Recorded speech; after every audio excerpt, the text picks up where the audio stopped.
हरे कृष्णा सर्वं कृष्णार्पणमस्तु। प्रभुपाद की जय, गुरु महाराज की जय, राधा भवनपुरेशन की जय।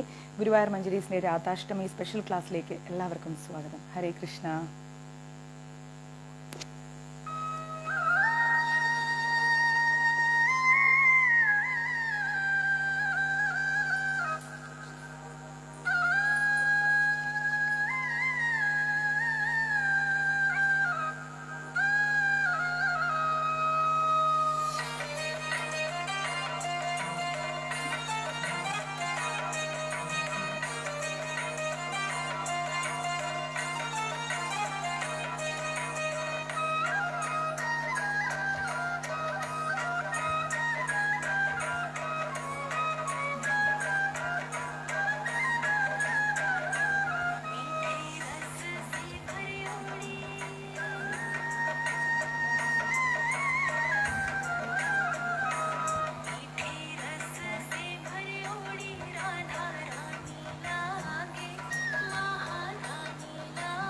അതേപോലെ ബിജി പ്രഭു തന്നെയാണ് ഇന്നത്തെ ഫസ്റ്റ് കമൻറ്റ്.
जीपे फोन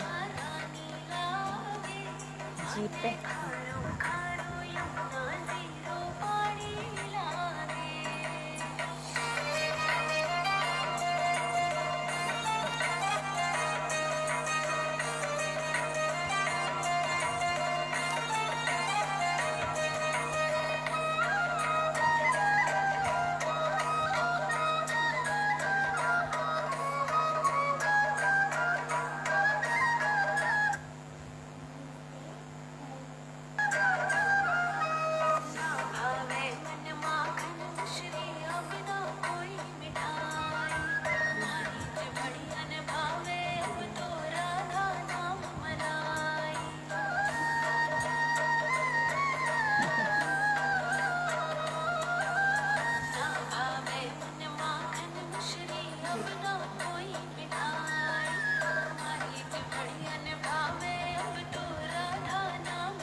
ഹരേ കൃഷ്ണ.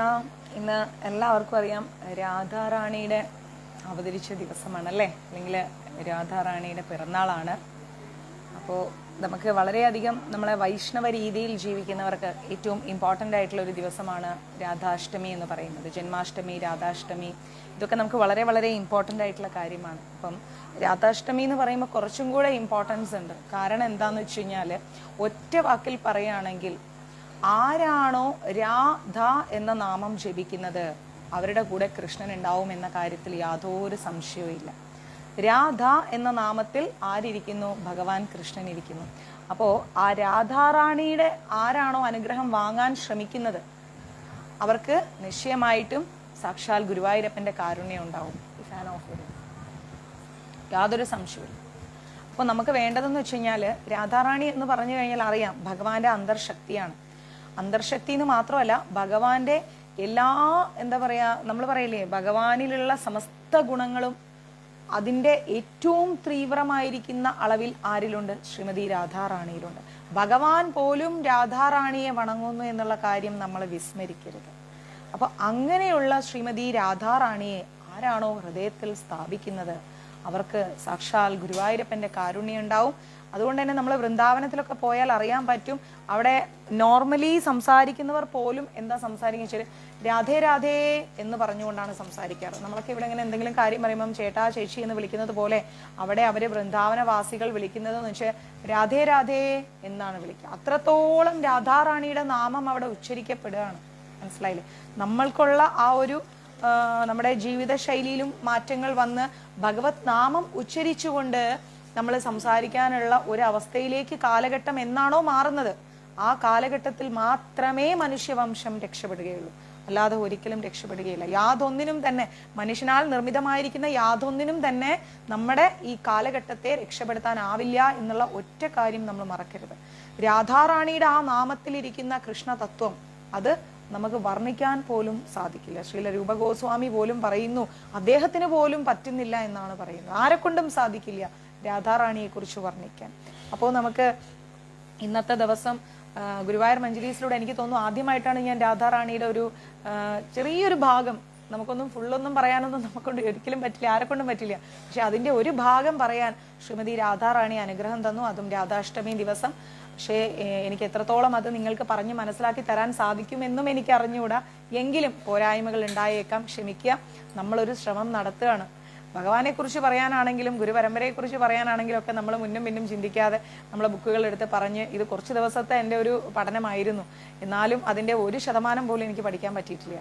അപ്പം അതുകൊണ്ട് നമുക്കൊന്ന് ശ്രമിച്ചു നോക്കാം ശ്രീമതി രാധാറാണിയെക്കുറിച്ച് പറയാൻ. പരമകാരുണ്യവാനായിരിക്കുന്ന ഭഗവാന്റെ അനുഗ്രഹവും സാക്ഷാൽ ശ്രീമതി രാധാറാണിയുടെ കാരുണ്യവും ഉണ്ടെങ്കിൽ നമുക്കൊരു പക്ഷേ പറഞ്ഞാൽ നിങ്ങൾക്കും മനസ്സിലാവും, എനിക്ക് പറയാനും സാധിക്കും. എനിവേ നമുക്ക് നോക്കാം. ഇവിടെ പറയുന്നു, രാധാറാണി എന്ന് പറയുന്നത് ഭഗവാന്റെ അന്തർശക്തിയാണ്. അതെല്ലാവർക്കും അറിയാം അല്ലെ? ശക്തി ഉണ്ടെങ്കിലേ ശക്തനുള്ളൂ, ശക്തൻ ഉണ്ടെങ്കിലേ ശക്തിയുള്ളൂ.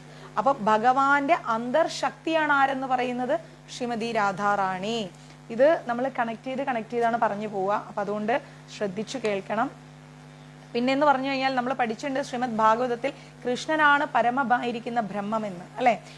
ഭാഗവതത്തിലും ഗീതയിലൊക്കെ നമ്മൾ ഭഗവാനെ എന്തെന്ന് പറയുന്നു? പരമ ദിവ്യോത്തമ പുരുഷൻ, അഖില കോടി ബ്രഹ്മാണ്ഡ നായകൻ, ബ്രഹ്മം എന്നീ പേരുകളിലൂടെ അനേകായിരം കോടാനുകോടി നാമങ്ങൾ അദ്ദേഹത്തിനുണ്ടെങ്കിൽ കൂടിയും ഗീതയിലൂടെയും ഭാഗവതത്തിലൂടെയും നമ്മൾ അദ്ദേഹത്തെ കുറച്ചും കൂടെ ആധികാരികമായിട്ട് ബ്രഹ്മമെന്നും പരമസത്യമെന്നും പിന്നെ അതുപോലെ അഖില കോടി ബ്രഹ്മാണ്ഡ നായകനെന്നും അങ്ങനെ നമ്മൾ പരമ ദിവ്യോത്തമ പുരുഷൻ എന്നൊക്കെ വിളിക്കുന്നുണ്ട്. അപ്പം രാധാറാണിയിലൂടെ നോക്കുകയാണെങ്കിൽ നമ്മൾ മനസ്സിലാക്കണം, കൃഷ്ണനാണ് പരമബ്രഹ്മം എന്നുള്ള ആ ഒരൊറ്റ വസ്തുത നമ്മൾ മനസ്സിൽ വെക്കുക. എന്നിട്ട് എന്താ പറയേണ്ടത്? കൃഷ്ണനാണ് പരമബ്രഹ്മം, പരബ്രഹ്മ പരം ധാമം പവിത്രം പരം ഭവാൻ എന്നാണ് ഭാഗവതത്തിൽ 10 മുതൽ 12 വരെയുള്ള ശ്ലോകത്തിൽ അധ്യായത്തിലൊക്കെ ഭഗവാനെ കുറിച്ച് പറയുന്നത്. അങ്ങനെ പരബ്രഹ്മം നമ്മൾ ആസ്വദിക്കാൻ ശ്രമിക്കുകയാണെങ്കിൽ, നമ്മൾ ആസ്വദിക്കാൻ ശ്രമിക്കുന്നത് ഇന്ന് ഭൗതികമായിരിക്കുന്ന കാര്യങ്ങൾ മാത്രമാണ്. നല്ല ഭക്ഷണം, നല്ല യാത്ര, നല്ല താമസം, നല്ല സുഖ സൗകര്യങ്ങൾ, നല്ല ജീവിതങ്ങൾ, നല്ല ബന്ധങ്ങൾ, ഇത് മാത്രമാണ് നമ്മൾ ആസ്വദിക്കാൻ ശ്രമിക്കുന്നത്. എന്നാൽ ഭൗതികതയിൽ നിന്ന് വിട്ടകന്നുകൊണ്ട് നമ്മൾ എപ്പോഴാണോ ഭഗവാനെ, ആ പരബ്രഹ്മത്തെ ആസ്വദിക്കാൻ വേണ്ടി ഒരു നിമിഷം നമ്മുടെ ജീവിതത്തിൽ സമയം കണ്ടെത്തുന്നത്, ആ ഒരൊറ്റ നിമിഷം മതി നമ്മുടെ ജീവിതം മാറി മറിയാൻ. മനസ്സിലാവുന്നുണ്ടോ? അങ്ങനെ ആ ഒരു ആസ്വാദന മഹാരാജാവ് എന്ന് നമ്മൾ പറയണം. ആരുടെ പേരിലാണോ ഈ ഗ്രഹത്തെ ഭാരതവർഷം എന്ന് വിളിക്കുന്നത്, ഭാരതവർഷത്തെ കുറിച്ചൊക്കെ കുറച്ചും കൂടെ നമ്മൾ വേദിക് കോസ്മോളജി എടുക്കുമ്പോൾ ഞാൻ പറഞ്ഞു തരാം. ഇപ്പോൾ അത് പറഞ്ഞാൽ നിങ്ങൾക്ക് മനസ്സിലാവില്ല. 14 ലോകങ്ങൾ എന്ന് പറയുമ്പോൾ മുകളിലേക്കും 7 ലോകങ്ങൾ, താഴേക്കും 7 ലോകങ്ങളുണ്ട്. അത് നമുക്ക് ഇപ്പോൾ രാധാറാണിയുടെ കഥ പറയുന്നത് പോലെ വേദിക് കോസ്മോളജി ആയിട്ട് തന്നെ നമുക്ക് പഠിക്കാൻ പറ്റും. അപ്പോ അങ്ങനെ നമ്മൾ ഭരത മഹാരാജാവിന്റെ പേരിലാണ് ഭാരതവർഷം എന്ന് വിളിക്കുന്നത്, അല്ലെ? അത് മാത്രം ഒന്ന് പഠിച്ചു പോവുക. ആ ഭരത മഹാരാജാവ് എന്ന് പറയുന്നത് ലോകത്തിന്റെ മുഴുവൻ ചക്രവർത്തിയായിരുന്നു. മനസ്സിലായില്ലേ? ലോകത്തിന്റെ മുഴുവൻ ചക്രവർത്തിയായിരുന്നു ആര്? ഭരത മഹാരാജാവ്. അദ്ദേഹത്തിന്റെ പേരിലാണ് നമുക്ക് ഭാരതവർഷം എന്നുള്ള ആ ഒരു നാമം നമുക്ക് കിട്ടിയിരിക്കുന്നത്. അപ്പോ ചക്രവർത്തി എന്ന നിലയിൽ അദ്ദേഹത്തിന് സുന്ദരിയായ ഭാര്യ ഉണ്ടായിരുന്നു, മക്കളുണ്ടായിരുന്നു, എല്ലാ സൗകര്യങ്ങളും ഉണ്ടായിരുന്നു. പക്ഷേ 24-ാമത്തെ വയസ്സിൽ, ഏറ്റവും ചെറിയ പ്രായത്തിൽ, വെറും ഒരു ചെറുപ്പക്കാരനായിരിക്കുമ്പം അദ്ദേഹം എന്ത് ചെയ്തു? സമസ്തവും ഉപേക്ഷിച്ചു. മനസ്സിലാവുന്നുണ്ടോ? ജീവിതം തുടങ്ങുന്ന ആ സമയത്ത് അദ്ദേഹം എല്ലാം ഉപേക്ഷിച്ചു. എല്ലാം ശരിയാണ്, പക്ഷെ ഇത് കുറച്ച് പഴയ കഥയുമാണ്. എങ്കിൽ കൂടിയും നമുക്ക് ബുദ്ധനെ കുറിച്ച് അറിയാം. ബുദ്ധൻ എങ്ങനെ? അദ്ദേഹവും ഒരു രാജകുമാരനായിരുന്നു. എത്ര പേർക്ക് അറിയുമെന്ന് എനിക്കറിയില്ല. സാക്ഷാൽ ബുദ്ധനും ആരായിരുന്നു? ഒരു രാജകുമാരനായിരുന്നു. അദ്ദേഹം എന്നിട്ട് എന്താ ചെയ്തത്? അദ്ദേഹം ഒരു മനുഷ്യൻ മാത്രമല്ല, നല്ലൊരു ക്ഷത്രിയൻ കൂടിയായിരുന്നു ഈ ബുദ്ധൻ എന്ന് പറയുന്നത്. അങ്ങനെ ഇരിക്കെ സുന്ദരികളായ സ്ത്രീകളോടുകൂടി എപ്പോഴും സുഖിച്ചുകൊണ്ടിരിക്കുന്ന സമയത്ത് കൊട്ടാരത്തിൽ ഒരുപാട് സുന്ദരികളായിരിക്കുന്ന സ്ത്രീകളൊക്കെ ഉണ്ടായിരുന്നു. അവരെപ്പോഴും നൃത്തം ചെയ്യും, രാജാക്കന്മാരുമായിട്ട്, രാജകുമാരന്മാരായിട്ടൊക്കെ വളരെ സന്തോഷത്തോടു കൂടി ജീവിക്കും. അങ്ങനെ ശീലിച്ച, പൗരസ്ത്യ രാജ്യങ്ങളിൽ ശീലിച്ച ഒരു കൊട്ടാരത്തിന്റെ ആനന്ദം തന്നെ അവിടെ ഉണ്ടായിരുന്നു. അതുകൊണ്ട് തന്നെ ഭഗവാൻ ബുദ്ധനും അത്തരം ഒരു ആനന്ദത്തിൽ തന്നെയായിരുന്നു ഉണ്ടായിരുന്നത്. എല്ലാവരും നോർമലി ഭൗതികതയിലേക്ക് ഭയങ്കരമായിട്ട് കണക്റ്റ് ആവും. അങ്ങനെ കണക്റ്റായി പിന്നീട് ഉണ്ടാവുന്ന ഒരു മാറ്റം, ഒരു ചെറിയ ട്വിസ്റ്റ്, അല്ലെ? ആ ട്വിസ്റ്റാണ് നമ്മളെ ഭഗവാനിലേക്ക് അടുപ്പിക്കുന്നത്. അപ്പൊ നമ്മൾ മനസ്സിലാക്കേണ്ടത്, ഏതൊരു വ്യക്തിയുടെ ജീവിതത്തിലാണെങ്കിലും ദുഃഖങ്ങൾ വരുമ്പോൾ, എന്താ കൃഷ്ണ ഞാൻ ഇത്രയും പ്രാർത്ഥിച്ചിട്ട് ദുഃഖങ്ങൾ തരുന്നത് എന്ന് ചിന്തിക്കരുത്. ഭഗവാൻ നമ്മളെ വഴി നടത്തുകയാണ്. മനസ്സിലാവുന്നുണ്ടോ? നമ്മൾ വയ്യാതെ കിടക്കുമ്പോഴേ ആരോഗ്യത്തിന്റെ വിലയറിയും. ആലോചിച്ചു, ഒന്ന് നമ്മൾ വയ്യാതെ ഒന്ന് തളർന്നു കിടന്നു കഴിഞ്ഞാൽ, എനിക്ക് ഒരു ആരോഗ്യം ഉണ്ടെങ്കിൽ ഞാൻ ഇവരെയൊക്കെ ഡിപ്പെൻഡ് ചെയ്യണോ എന്ന് ചിന്തിച്ചു. അതുവരെ നമുക്ക് നമ്മുടെ ആരോഗ്യത്തിന്റെ വില അറിയില്ല. ഞാനെന്ന മനോഭാവത്തിൽ ജീവിക്കും. പക്ഷെ എപ്പോഴാണോ തളർന്നു പോകുന്നത്, അപ്പൊ ആരോഗ്യത്തിന്റെ വില അറിയാം എന്ന് പറഞ്ഞതുപോലെ ജീവിതത്തിൽ എപ്പോഴാണോ ദുഃഖങ്ങൾ കടന്നു വരുന്നത്, അപ്പോഴാണ് നമ്മൾ ഈശ്വരനെ തേടുന്നത്. പൂർണ്ണമായിട്ട് നമ്മൾ ഈശ്വരനെ തേടുന്നത്. പക്ഷേ ഈ ബുദ്ധൻ എന്ത് ചെയ്തു? രാജകുമാരനായിരുന്ന ഈ ബുദ്ധനും നമ്മുടെ ഭരത മഹാരാജാവിനെ പോലെ അദ്ദേഹത്തിന്റെ സമസ്ത സുഖ സൗകര്യങ്ങളും അങ്ങ് ഉപേക്ഷിച്ചു. എല്ലാം അങ്ങ് ഉപേക്ഷിച്ചു. ഇനി ഒന്നും വേണ്ട, ഭഗവാൻ മതി എന്ന ചിന്തയിൽ എല്ലാം അങ്ങ് ഉപേക്ഷിക്കുകയാണ്. ബ്രാഹ്മണ സുഖം സാക്ഷാത്കരിക്കാൻ വേണ്ടിയാണ് അദ്ദേഹം അത് ഉപേക്ഷിച്ചിരിക്കുന്നത്. നമ്മളെ ഈ നാട്ടില് ഇന്ന് ബ്രാഹ്മണന്മാരെ നമ്മൾ ഒരുപാട് നമ്മൾ അങ്ങോട്ടേക്ക് അധപ്പതിപ്പിച്ച് സംസാരിക്കും, അല്ലെ? ഒത്തിരി താഴ്ത്തിക്കെട്ടി നമ്മൾ സംസാരിക്കും. ഒരിക്കലും ബ്രാഹ്മണ നിന്ദ നമ്മൾ ചെയ്യാൻ പാടില്ല. അത് വളരെയധികം തെറ്റാണ്. ഏതൊരു ബ്രാഹ്മണനാണെങ്കിലും ശരി, അവർ തെറ്റ് ചെയ്യുന്നോ ചെയ്യാതിരിക്കുന്നോ, അത് ചോദ്യം ചെയ്യാനുള്ള അവകാശം നമ്മൾക്കില്ല എന്ന് നമ്മൾ മനസ്സിലാക്കണം. ക്ലിയർ? അപ്പോൾ ബ്രാഹ്മണ കുലത്തിൽ ജനിക്കാൻ പോലും ഒരു അനുഗ്രഹം വേണം, അല്ലാതെ ജനിക്കില്ല. എന്നാൽ ബ്രാഹ്മണ കുലത്തിൽ ജനിച്ചുകൊണ്ട് ജീവിച്ചുകൊണ്ട് ആരാണോ ജാതി മത ഭേദമന്യേ സംസാരിക്കുന്നത്, ജാതിയെ തരം താഴ്ത്തി, മതത്തെ തരം താഴ്ത്തി, ധാർമ്മികതയില്ലാതെ എങ്ങനെ സംസാരിക്കുന്ന വ്യക്തികളുണ്ടെങ്കിൽ അവർക്ക് അടുത്ത ജന്മം എന്ന് പറയുന്നത് ഏറ്റവും മോശപ്പെട്ട ജന്മമാണ്. നമ്മൾ ഈ ഭൂമിയിൽ കാണുന്ന 84 ദശലക്ഷം ജീവികളായിട്ടും അവർ ജനിക്കേണ്ടി വരും. മലത്തിലെ കൃമിയായിട്ട് പോലും അവർ ജനിക്കേണ്ടി വരും. ഒരിക്കലും നമ്മൾ ജാതിയെക്കുറിച്ചും മതത്തെക്കുറിച്ചും ഒന്നും സംസാരിക്കരുത്. ഭഗവാനാണ് അവിടെ ഒരു അളവുകോൽ കൊണ്ട് അളക്കുന്നത്. ഇന്ന് ഞാനൊരു ഭക്ഷണം ഒരാൾക്ക് കൊടുത്താൽ നാളെ 10 പേര് എനിക്ക് തരും. അത് ആ 10 പേര് തരുമെന്ന് കരുതിയിട്ടല്ല ഞാൻ കൊടുക്കുന്നത്. ഭഗവാൻ നമ്മൾ ചെയ്യുന്ന പ്രവൃത്തികൾക്ക് കൃത്യമായിട്ടുള്ള ഒരു അളവ് തൂക്കം വെച്ച് ഭഗവാൻ തരുന്നുണ്ട്. അപ്പോൾ നമ്മൾ എന്തെല്ലാം പ്രവൃത്തികൾ ചെയ്തോ, ഏതൊക്കെ രീതിയിൽ ജീവിച്ചോ, അതിൻ്റെയൊക്കെ ഒരു റിഫ്ലക്ഷനാണ് നമ്മൾ ജനിക്കുന്ന കുലം. അപ്പൊ ബ്രാഹ്മണ കുലത്തിൽ ജനിച്ചു കഴിഞ്ഞാൽ വേദാധ്യായനങ്ങളോടുകൂടി ഭഗവാനുമായിട്ട് വളരെ അടുത്ത് ക്ലോസ് ആവാണ്, അല്ലെ? അപ്പൊ ആ ഒരു ബന്ധം ലഭിക്കാൻ വേണ്ടിയാണ് ഇവരെല്ലാവരും എന്ത് ചെയ്യുന്നത്? ജീവിതത്തിലെ എല്ലാ സുഖങ്ങളും ഒഴിവാക്കുന്നത്. ഇങ്ങനെ നമ്മൾ എടുത്തു നോക്കുകയാണെങ്കിൽ 100,000 കണക്കിന് ചരിത്രത്തിൽ നമുക്ക് ഇങ്ങനെയുള്ള സംഭവങ്ങൾ കാണാൻ പറ്റും. മാത്രമല്ല, അതിനെയാണ് നമ്മൾ എന്തെന്ന് പറയുന്നത്? തപസ്യ എന്ന് പറയുന്നത്. നമ്മളൊരു സ്ഥലത്ത് പോയിരുന്ന് കുറച്ച് കാവ്യം എടുത്തുകൊണ്ട്, ഞാൻ എല്ലാ ക്ലാസ്സിൽ പറയുന്ന പോലെ ഒരു രുദ്രാക്ഷം ഇട്ടുകൊണ്ട് കണ്ണടച്ചിരിക്കുന്നതിനെ ഒരിക്കലും തപസ്സെന്നോ തപസ്യാന്നോ പറയില്ല. സമസ്ത സുഖ സൗകര്യങ്ങളും ജീവിതത്തിൽ നിന്ന് ഉപേക്ഷിച്ചുകൊണ്ട് യഥാർത്ഥമായിരിക്കുന്ന ഒരു സാത്വികമായിരിക്കുന്ന ജീവിതത്തിലൂടെ ഭഗവാനെ കാണാൻ ശ്രമിക്കാൻ അല്ലെങ്കിൽ ഭഗവാനെ അന്വേഷിക്കാൻ തുടങ്ങുന്ന ഒരു വ്യക്തിയുടെ ജീവിതത്തെ നമ്മൾ എന്തെന്ന് പറയും? തപസ്യ എന്ന് പറയും. മനസ്സിലാവുന്നുണ്ടോ? അങ്ങനെ ഇരിക്കെ ഈ തപസ്യ എന്ന് പറയുന്നത് ഒന്നുകിൽ നമ്മൾ സ്വമേധയാ സ്വീകരിക്കണം, ഇല്ലെങ്കിൽ കഠിനമായ എന്തോ ഒരു കാരണങ്ങൾ കൊണ്ട് നമ്മൾ സ്വീകരിക്കണം. അല്ലാതെ ഒരിക്കലും തപസ്യൊന്നും നമ്മുടെ ജീവിതത്തിൽ കടന്നു വരില്ല, ഒരിക്കലും കടന്നു വരില്ല. അതിന് അതിൻ്റെതായ കാരണങ്ങളുണ്ട് എന്നുള്ള കാര്യം നമ്മൾ ഓർക്കേണ്ടതാണ്. മാത്രമല്ല, ഈ തപസ്യ എന്ന് പറഞ്ഞു കഴിഞ്ഞാൽ എല്ലാവർക്കും എപ്പോഴും അതിൽ സ്റ്റിക്ക് ഓൺ ചെയ്യാൻ കഴിയില്ല. പലരും തപസ്യയുടെ വഴിയിൽ പോയിട്ട് പിന്നെ ഇതൊന്നും വേണ്ട എന്ന് കരുതി പോരുന്നവരുണ്ട്. ആലോചിച്ചു, കുറേ നാള് വെജിറ്റേറിയൻ ആയിരുന്നിട്ട് എന്തിന് ഞാനിപ്പോ ഇങ്ങനെ വെജിറ്റേറിയൻ ആയി, മതി നോൺ കഴിക്കാം എന്ന് കരുതി കഴിക്കുന്നവരുണ്ട്.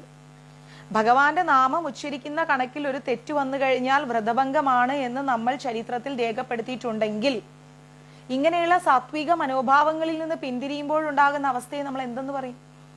അങ്ങനെ ചെയ്തു കഴിഞ്ഞാലുള്ള ഒരു ദുരിതം എന്താണെന്നൊന്ന് ആലോചിച്ച് നോക്കൂ. അതുകൊണ്ട് ഒരിക്കലും നമ്മൾ എന്ത് ചെയ്യരുത്? നമ്മുടെ ആചാര അനുഷ്ഠാനങ്ങൾ, കസ്റ്റംസ് ആൻഡ് ട്രഡീഷൻസ്, തപസ്യ, ഇതൊന്നും നമ്മൾ കൈവിടരുത്. അതിന് നമ്മൾ ഇങ്ങനെ ഫോളോ ചെയ്തുകൊണ്ടേയിരിക്കണം. നമ്മൾക്കൊരിക്കലും റിട്ടേൺസ് പ്രതീക്ഷിക്കേണ്ട ആവശ്യമില്ല ഭഗവാനിൽ നിന്ന്. അത് അദ്ദേഹത്തിന് അറിയാം തരണോ വേണ്ടേ എന്നുള്ളത്. തരേണ്ട സമയമാകുമ്പം തരണമെന്ന് തോന്നിക്കഴിഞ്ഞാൽ അദ്ദേഹം തരും. അതിന് ഈ ജന്മമായാലും അടുത്ത ജന്മമായാലും എപ്പോഴായാലും ശരി തരും.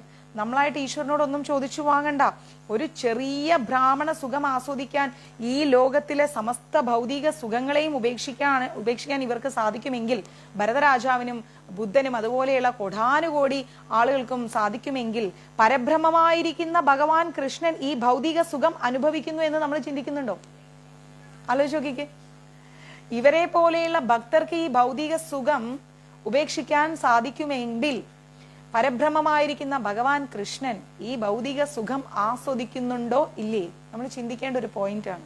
ഇത് വളരെ യുക്തിസഹമായിരിക്കുന്ന ഒരു പോയിന്റ് ആണ്, അല്ലെ? ചില ആൾക്കാർ പറഞ്ഞു കേട്ടിട്ടുണ്ട്, ഭഗവാൻ എന്ത് നോക്കാൻ, വെറുതെ ഇരുന്നാ മതി, പാല്, വെണ്ണ, ഫ്രൂട്ട്സ്, അവില്, പഴം, ഭഗവാന് നിറച്ചും കാശ്, വസ്ത്രം, ഇതൊക്കെ ഇങ്ങനെ വരില്ലേ, പിന്നെ ഭഗവാൻ എന്തേലും ചിന്തിക്കണോ എന്ന് ചില വ്യക്തികൾ പറഞ്ഞിട്ടുണ്ട്. നമ്മൾ പലപ്പോഴും പറഞ്ഞു കേൾക്കാറുണ്ട്, നമ്മൾ പോലും തമാശയ്ക്ക് പറഞ്ഞു കേൾക്കാറുണ്ട്. പക്ഷേ കൃഷ്ണൻ, അതായത് സാക്ഷാൽ പരമ ദിവ്യോത്തമ പുരുഷൻ, ലക്ഷ്മി സഹസ്ര ശത സംഭ്രമ സേവ്യമാനം ആസ്വദിക്കുന്നു എന്നാണ് പറയുന്നത്. ഭാഗവതത്തിൽ 5-ാം അധ്യായത്തിൽ 29-ാമത്തെ ശ്ലോകത്തിൽ പറയുന്നു, കൃഷ്ണൻ എന്താണ്? ലക്ഷ്മി സഹസ്ര ശത സംഭ്രമ സേവ്യമാനം, അത് ആസ്വദിക്കുന്നു എന്നാ പറയുന്നത്. ലക്ഷ്മി ശത എന്ന് പറഞ്ഞാൽ 100, സംഭ്രമ സേവ്യമാനം. ചിന്തിച്ചു നോക്കണം. അപ്പൊ ഭഗവാൻ എന്താണ് ആസ്വദിക്കുന്നത്? എന്താ ഭഗവാൻ ആസ്വദിക്കുന്നത്? ഭഗവാന് ലഭിക്കുന്ന സാധനങ്ങളോ സുഖ സൗകര്യങ്ങളോ, ഭഗവാന്റെ എന്താ പറയാ, ഭഗവാന് മുമ്പിൽ വെക്കുന്ന കാണി, ഇതൊന്നുമല്ല ഭഗവാൻ ആസ്വദിക്കുക. ഭഗവാൻ ആസ്വദിക്കുന്നത് സാക്ഷാൽ ശ്രീമതി രാധാറാണിയുടെ എന്താ പറയാ 100% അതിൽ കൂടുതലുള്ള ഭക്തിയാണ്, പ്രേമമാണ് ഭഗവാൻ ആസ്വദിക്കുന്നത്. അപ്പൊ ആ രാധാറാണിയെ ആരാണോ ഫോളോ ചെയ്യുന്നത് അവരോട് ഭഗവാൻ ഒരു പ്രത്യേക മമതയുണ്ടാവും. അതുകൊണ്ടാണ് നമ്മൾ എന്ത് പറയുമ്പോഴും ജയ് ശ്രീ രാധേ രാധേ എന്ന നാമം നമ്മൾ ഉച്ചരിക്കുന്നത്. രാ എന്ന് കേട്ടാലേ ഭഗവാൻ അവിടെ ഓടിയെത്തും. പിന്നല്ലേ രാധ എന്ന് കേൾക്കുമ്പോൾ ഭഗവാൻ അവിടെ പ്രത്യക്ഷപ്പെട്ടു. പ്രത്യക്ഷ ഏവ കൃഷ്ണ എന്നാണ് നമ്മൾ ശ്രീമദ് ഭാഗവതത്തെ പറയുന്നത്. അപ്പൊ രാ എന്ന നാമവും ധ എന്ന രാമവും കംപ്ലീറ്റ് ആകുമ്പോഴേക്കും ആര് വന്നു? ഭഗവാൻ കൃഷ്ണൻ വന്നു. അപ്പോ ലക്ഷക്കണക്കിന് ഭാഗ്യദേവതകൾ അദ്ദേഹത്തിന്റെ സേവനത്തിൽ ഏർപ്പെട്ടിരിക്കണം, നമ്മൾ അടക്കമുള്ളവർ. അപ്പൊ നമ്മളൊക്കെ ചിന്തിക്കും, എന്തിനു വേണ്ടിയാണ് നമ്മൾ ഇതിങ്ങനെ നമ്മുടെ ജീവിതത്തിലെ സമയവും കളഞ്ഞ് ട്രസ്റ്റിന്റെ പിന്നാലെയും ആളുകൾക്ക് ക്ലാസ് എടുത്തും ജപിപ്പിച്ചും വിളിക്കുന്നവർക്കൊക്കെ ഭഗവാന്റെ കാര്യം പറഞ്ഞു കൊടുത്തും ഇങ്ങനെ ഓടി നടന്നാൽ? പലപ്പോഴും എന്നോട് പലരും ചോദിച്ചിട്ടുണ്ട്, മാതാജി നിങ്ങൾക്ക് നിങ്ങളുടെ ലൈഫ് നോക്കണ്ടേ, നിങ്ങൾക്ക് ഒരു വീട് വെക്കണ്ടേ, നിങ്ങൾ ഇങ്ങനെ ആളുകൾക്ക് ഭക്ഷണം കൊടുക്കാനും ആളുകളെ വിളിക്കാനും വിളിക്കുന്നവരോട് ഭഗവാന്റെ കഥ ഇങ്ങനെ പോയാൽ നിങ്ങളുടെ ജീവിതം എന്താകും?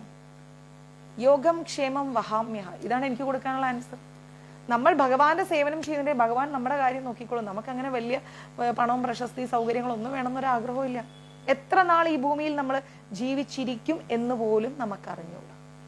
അങ്ങനെ അറിയാത്ത ഒരു ജീവിതവുമായി നമ്മൾ മുന്നോട്ട് പോകുമ്പം എന്തിനു വേണ്ടിയാണ്? അപ്പൊ ചോദിക്കും, നിങ്ങളുടെ അടുത്ത തലമുറയ്ക്കോ എന്ന്.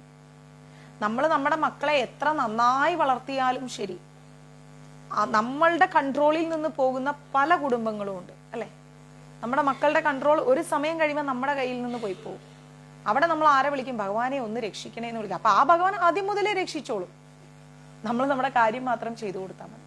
ആദ്യം മുതലേ ഭഗവാൻ അത് ചെയ്തു. നമ്മൾ ഭഗവാന്റെ സേവനമാണോ ചെയ്യുന്നത് എങ്കിൽ ഭഗവാൻ ബാക്കി നോക്കിക്കോളും. അതിന്റെ ഏറ്റവും വലിയ എക്സാമ്പിൾ എന്ന് പറഞ്ഞു കഴിഞ്ഞാൽ നമ്മുടെ സിനി ഷിബു മാതാജി അല്ലേ. നമ്മുടെ സിനി ഷിബു മാതാജി വളരെ ക്ലോസ് ആണ് മഞ്ജരീസുമായിട്ട്. പക്ഷെ ഒരു ദിവസം മാതാജി അങ്ങ് ലെഫ്റ്റായി.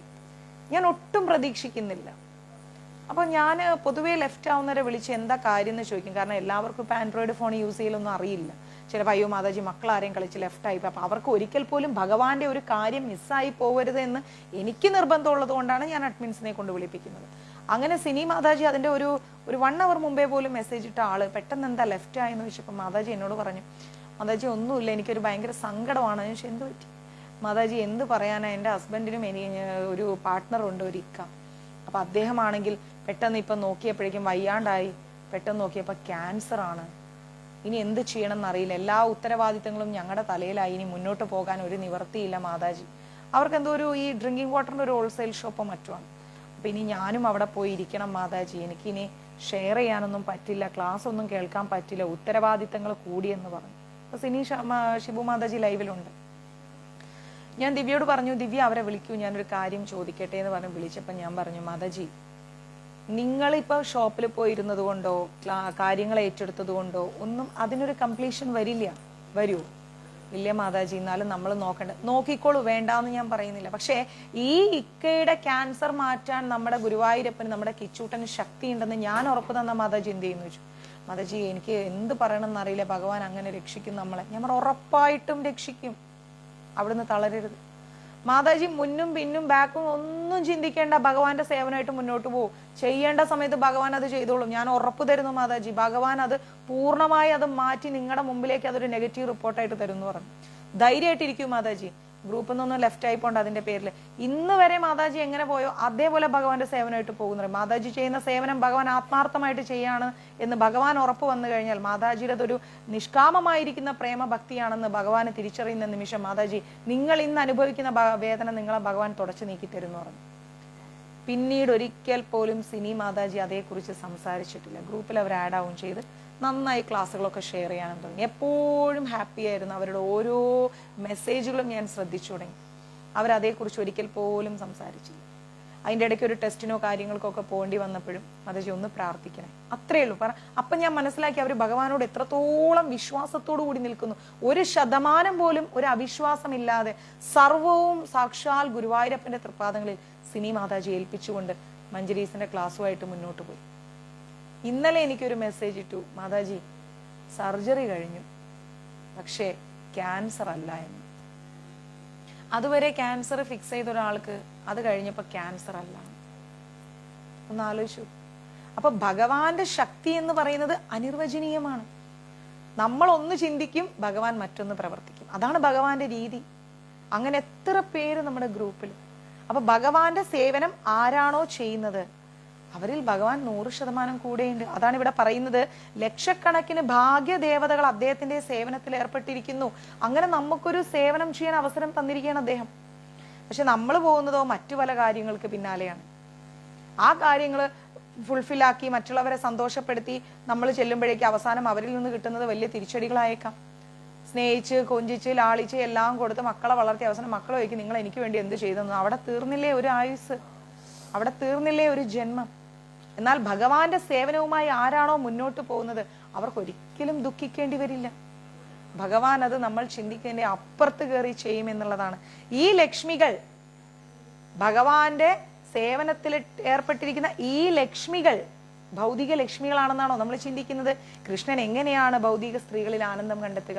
പലരും പറയാറുണ്ട് 16,000 ഭാര്യമാരുണ്ട്, 3 കോടി ഗോപികമാരുണ്ട്. ഈ സ്ത്രീകളിൽ ഭഗവാൻ ഒരു ഭൗതിക സുഖം കണ്ടെത്തുന്നു എന്ന് നിങ്ങൾക്ക് ചിന്തിക്കുന്നുണ്ടോ? ഒരിക്കലും ഇല്ല, ഒരിക്കലും ചിന്തിക്കുന്നില്ല. ഇത് തെറ്റാണ്. അങ്ങനെ ഒരു ഭൗതിക സുഖം ഭഗവാൻ ആസ്വദിക്കുന്നില്ല. ആനന്ദ സിന്മയ രസപ്രതിഭാവാദി നിജ രൂപതയാ കലാഭി എന്നാണ് ശ്രീമദ് ഭാഗവത്തിൽ പറഞ്ഞിരിക്കുന്നത്. എന്താ പറയുന്നത്? ആനന്ദ സിന്മയ രസ പ്രതിഭാവിതാഭിസ്താഭിർ യ ഏവാ നിജ രൂപതയതാ കലാഭി എന്നാണ് പറഞ്ഞിരിക്കുന്നത്. എന്ന് വെച്ചു കഴിഞ്ഞാൽ ബ്രഹ്മസംഹിതയിലും പറയുന്നു, അവൻ തന്റെ ആനന്ദ സിന്മയ രസത്തെ, അതീന്ദ്രമായിരിക്കുന്ന ആനന്ദ ശക്തിയുടെ മൃദുലമായിരിക്കുന്ന വിപുലീകരണത്തെ കുറിച്ചാണ് ഭഗവാൻ ചിന്തിച്ചുകൊണ്ടിരിക്കുന്നത്. ഭഗവാന്റെ ആനന്ദം എന്താണ്? നിഷ്കാമമായിരിക്കുന്ന പ്രേമഭക്തി. അതാര് കൊടുക്കും? നമ്മൾ കൊടുക്കും, ഇല്ലേ? നമ്മൾ കൊടുക്കും ഭഗവാന് പ്രേമഭക്തി. അല്ലാതെ ഈ ഭൗതിക ലോകത്തെ പ്രണയോ പ്രേമോ അല്ല ഭഗവാൻ ആനന്ദിക്കുന്നത്. രാസലീല എന്ന് പറയുമ്പോൾ ഉടനെ നമ്മൾ ഈ ചിന്തയാണ്, തെറ്റാണത്. ആരാണോ എല്ലാം മറന്നെന്ന് പറഞ്ഞു കഴിഞ്ഞാൽ, നമ്മളിപ്പം എന്തെങ്കിലും ഒരു നല്ല ഡ്രസ്സ് ഇട്ടല്ല, അയ്യോ എന്റെ അവിടെ കാണുന്നുണ്ടോ ഇവിടെ കാണുന്നുണ്ടോ, ഇങ്ങനൊരു ചിന്ത വരും. കാരണം നമ്മൾ അതിൽ കോൺഷ്യസ് ആണ്. അതേസമയം വൃന്ദാവനത്തിലൊക്കെ പോയി നോക്കൂ, റഷ്യൻ ഡിവോട്ടീസിനെ നോക്കൂ, ഹരേ കൃഷ്ണ എന്ന നാമം കേൾക്കുമ്പോൾ അവർ സർവ്വതും മറന്നാടുകയാണ്. കാരണം ആ നാമത്തിൽ മാത്രമാണ് അവരുടെ കോൺസെൻട്രേഷൻ. അവർ ഈ ഭൗതികമായിരിക്കുന്ന ലോകത്തേ അവരില്ല, ആ നാമത്തിൽ മാത്രമാണ് അവർ ചിന്തിക്കുന്നത്. അപ്പൊ ആ നാമത്തിലേക്ക് ആരാണോ ശ്രദ്ധ ചെലുത്തിയിട്ട് ഭഗവാനെ എന്ന് പറയുന്ന ഹരേ കൃഷ്ണ, ഈ ഹരേ എന്ന് പറഞ്ഞാൽ ആരാണ്? ശ്രീമതി രാധാറാണി അല്ലെ? കൃഷ്ണ എന്ന് പറഞ്ഞാൽ ഭഗവാൻ. അപ്പൊ ഈ ഹരേ എന്ന നാമവും കൃഷ്ണ എന്ന നാമവും ഒരുമിച്ച് വന്നാൽ ആരാണോ ആ നാമത്തിൽ മാത്രം കോൺസെൻട്രേറ്റ് ചെയ്യുന്നത്, അതാണ് പ്രേമഭക്തി. അപ്പൊ ആ പ്രേമഭക്തിയുടെ അതീന്ദ്രിയമായിരിക്കുന്ന ആനന്ദശക്തിയുടെ, അതീന്ദ്രിയം എന്ന് പറഞ്ഞാൽ നമുക്ക് ഒരിക്കലും ചിന്തിക്കാൻ പോലും പറ്റില്ല, ഭൗതികമായിരിക്കുന്നില്ല, അതീന്ദ്രിയമായിരിക്കുന്ന ആനന്ദമായിരിക്കുന്ന ഒരു ശക്തിയാണ് ആ പ്രേമഭക്തി. അപ്പൊ ആ ശക്തിയുടെ മൃദുലമായിരിക്കുന്ന ഒരു വിപുലീകരണം നമ്മൾ കൊണ്ടുവരണം, അല്ലെ? അതിന്റെ ഒരു ചെറിയ ഭാഗമെങ്കിലും നമ്മളും നമ്മുടെ ജീവിതത്തിൽ കൊണ്ടുവരണം. അപ്പോഴാണ് അവിടെ ഒരു ആനന്ദം ഉണ്ടാകുന്നത്. ഈ ഗോപികമാരാണ് ഭഗവാന്റെ ആനന്ദശക്തിയുടെ വികാസം എന്ന് പറയുന്നത്. ആനന്ദശക്തി എന്ന് പറഞ്ഞാൽ ആരാണ്? അത്രയും ആനന്ദശക്തി ആര് നൽകുന്നു ഭഗവാന്? സാക്ഷാൽ ശ്രീമതി രാധാറാണി നൽകുന്നു. അദ്ദേഹത്തിന്റെ ഉള്ളിൽ ആനന്ദശക്തിയാണ് എന്ത്? ശ്രീമതി രാധാറാണി. അപ്പൊ ആ രാധാറാണിയുടെ വികാസമാണ് ഈ ഗോപികമാർ. മനസ്സിലാവുന്നുണ്ട്? അപ്പൊ ഗോപികമാര് വേറെ, ഭഗവാൻ വേറെ, രാധാറാണി വേറെ ഒന്നുമില്ല, ഇതെല്ലാം ഒന്നാണ്. അപ്പോ ഇവിടെ പറയുന്നു രാധാറാണിയാണ് കേന്ദ്രം. മനസ്സിലാവുന്നുണ്ടോ? അപ്പൊ ഇതിന്റെ എല്ലാം കേന്ദ്രം എന്ന് പറയുന്നത് എന്താണ്? ശ്രീമതി രാധാറാണി. രാധാറാണിയാണ് കേന്ദ്രം എന്ന് പറയുമ്പോൾ അപ്പൊ രാധാറാണി അല്ല, പിന്നെ ഗോപികമാരാണ്. അതെങ്ങനെ ശരിയും? ഇപ്പോ നമ്മള് ഒരു എന്താ പറയാ, തേങ്ങ എടുത്ത് തിരുവി എടുത്തു, ആ തേങ്ങ രുചിച്ചു നോക്കി, എന്തുണ്ടാവും? നല്ല മധുരം ഉണ്ടാവും, എല്ലാം ഓക്കെ. അതിൽ നിന്നൊരു പാല് പിഴിഞ്ഞെടുത്തു, അപ്പൊ ആ നാളികേരവും ഈ പാലും തമ്മിൽ വ്യത്യസ്തമായി. കാരണം എന്താണ്? കംപ്ലീറ്റ് ആയിട്ട് ആ ഒരു കംപ്ലീഷൻ ഉണ്ടാവില്ല, അതിൽ കുറച്ച് വ്യത്യാസമുണ്ടാവും. ഇത് തന്നെയാണ് നമുക്കൊക്കെ സംഭവിച്ചിരിക്കുന്നത്.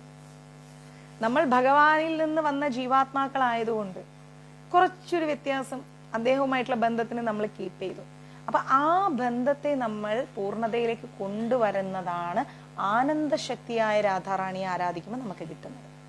ആ പ്രേമഭക്തി നമ്മളിലേക്ക് ഇങ്ങനെ നിറഞ്ഞു വരും. മനസ്സിലാവുന്നുണ്ട്? ഈ ഗോപികമാർ, അതായത് രാധാറാണിയുടെ വികാസങ്ങളായിരിക്കുന്ന ഈ ഗോപികമാരാണ് ഭഗവാനുമായിട്ട് നിരന്തരം കണക്ട് ആവുന്നത്. അല്ലാതെ ഭഗവാൻ ഒരിക്കലും സ്ത്രീകളോട് ആസക്തി തോന്നിയിട്ട് ചുറ്റിനും ഇങ്ങനെ സ്ത്രീകളെ വെച്ച് ആടിക്കൊണ്ടിരിക്കുന്നതല്ല, ഒരിക്കലുമല്ല. ആ ഒരു ചിന്ത പാടില്ല. അദ്ദേഹത്തിന്റെ ആനന്ദശക്തിയായിരിക്കുന്ന രാധാറാണിയുടെ വികാസങ്ങൾക്കൊപ്പമാണ് അദ്ദേഹം ഉള്ളത്. അതൊരിക്കലും ഭൗതിക സുഖമല്ല. അതേപോലെ നമുക്കൊരു ഭാര്യയോ അമ്മയോ സഹോദരിയോ ഒക്കെ ഉള്ളതുപോലെ രാധാറാണി ഒരു സാധാരണ സ്ത്രീയാണെന്നും നമ്മൾ ചിന്തിക്കരുത്, ഒരിക്കലും ചിന്തിക്കരുത്. ഭഗവാന്റെ ആനന്ദശക്തിയാണ് ശ്രീമതി രാധാറാണി. രാധാറാണിയുടെ ജനനം എന്ന് പറഞ്ഞു കഴിഞ്ഞാൽ ഒരു മനുഷ്യന്റെ ഗർഭപാത്രത്തിൽ നിന്ന് വന്ന ജനനമല്ല രാധാറാണിയുടെ ജനനം. പിന്നെന്താണ്? രാധാറാണിയുടെ അച്ഛനും അമ്മയും ആ രാധാറാണിയെ ഒരു വയലിൽ കണ്ടെത്തിയതാണ്. വയലില്ലേ, പാടത്തുള്ള ആ വയലിൽ വെച്ചാണ് രാധാറാണിയെ കണ്ടെത്തുന്നത്. അച്ഛൻ ഇങ്ങനെ ഉഴുതു മറിച്ചുകൊണ്ടിരിക്കുന്ന സമയത്ത്, നിലം ഉഴുതു മറിച്ചുകൊണ്ടിരിക്കുന്ന സമയത്ത് ഒരു കൊച്ചുകുട്ടി വയലിൽ കിടക്കുന്നുണ്ടായിരുന്നു. അപ്പൊ അദ്ദേഹത്തിനാണെങ്കിൽ കുട്ടികളും ഇല്ല. അപ്പോൾ എന്ത് ചെയ്തു? നേരെ ആ കുട്ടിയെയും പിടിച്ചുകൊണ്ട് രാജ്ഞിയുടെ മുമ്പിൽ ചെന്ന് നിന്നിട്ട് പറഞ്ഞു, ഞങ്ങൾക്കിതാ ഒരു നല്ല കുട്ടിയെ ലഭിച്ചിരിക്കുന്നു എന്ന് പറഞ്ഞു അദ്ദേഹം. അപ്പോ എങ്ങനെ കിട്ടി എന്ന് രാജ്ഞി ചോദിച്ചാൽ പറഞ്ഞു, ആ വയലിൽ വെച്ച് കിട്ടിയതാണെന്ന് പറഞ്ഞു. രാധാറാണിയുടെ ജന്മം അത് അങ്ങനെയാണ്. അതുകൊണ്ടാണ് ഈ ജന്മം ഇന്നാണ്. രാധ എന്ന പേര് ഭാഗവതത്തിൽ കാണില്ല. ഭാഗവതം എടുത്തു നോക്കി അങ്ങനെ ഒരു പേര് കാണില്ല. അതുകൊണ്ട് നിരീശ്വരവാദികളായിരിക്കുന്ന കുറെ ആളുകൾ, പുരുഷന്മാർ എന്താ ചെയ്യുക? രാധാറാണിയുടെ പേര് ഭാഗവതത്തിൽ പോലും ഇല്ല എന്ന് പറഞ്ഞ് പ്രതിഷേധിക്കും. ഈ പേരെങ്ങനെ വന്നു രാധാറാണി എന്ന് അതാരെങ്കിലും ചിന്തിച്ചിട്ടുണ്ടോ? പക്ഷേ അതെങ്ങനെ വന്നു എന്ന് പോലും ആൾക്കാർക്ക് അറിയില്ല. അതാണ് നമ്മൾ മനസ്സിലാക്കേണ്ടത്. അനായ രാധേധ്യേ എന്നുണ്ട്, അനായ രാധ്യതേ എന്നുണ്ട്. അപ്പൊ അതെന്താന്ന് വെച്ചാല് ധാരാളം ഗോപികൾ ഉണ്ട് എന്നാണ് പറയുന്നത്.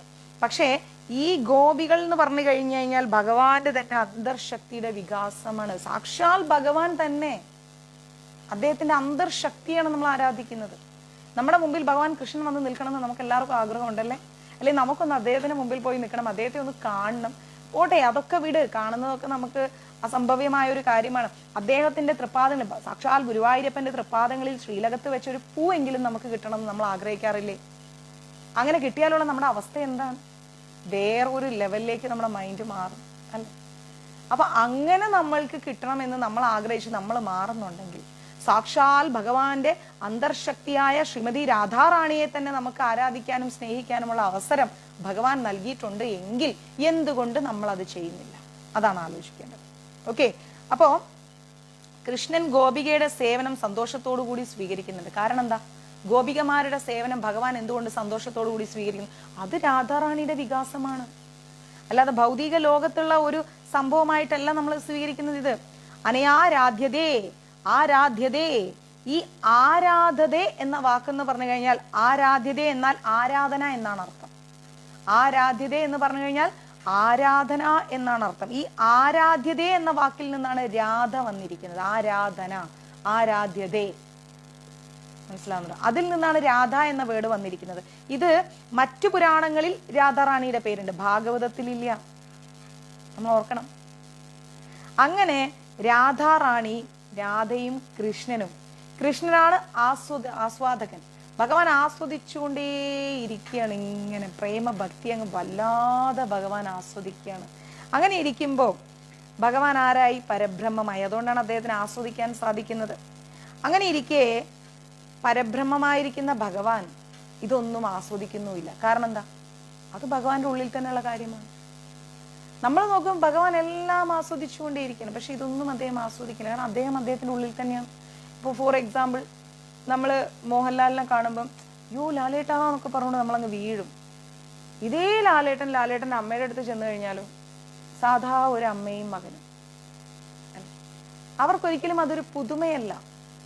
അതേപോലെ ഭഗവാനും രാധാറാണി എന്ന് പറഞ്ഞാൽ അതൊന്നാണ്, അവിടെ വ്യത്യാസങ്ങളൊന്നും തന്നെയില്ല.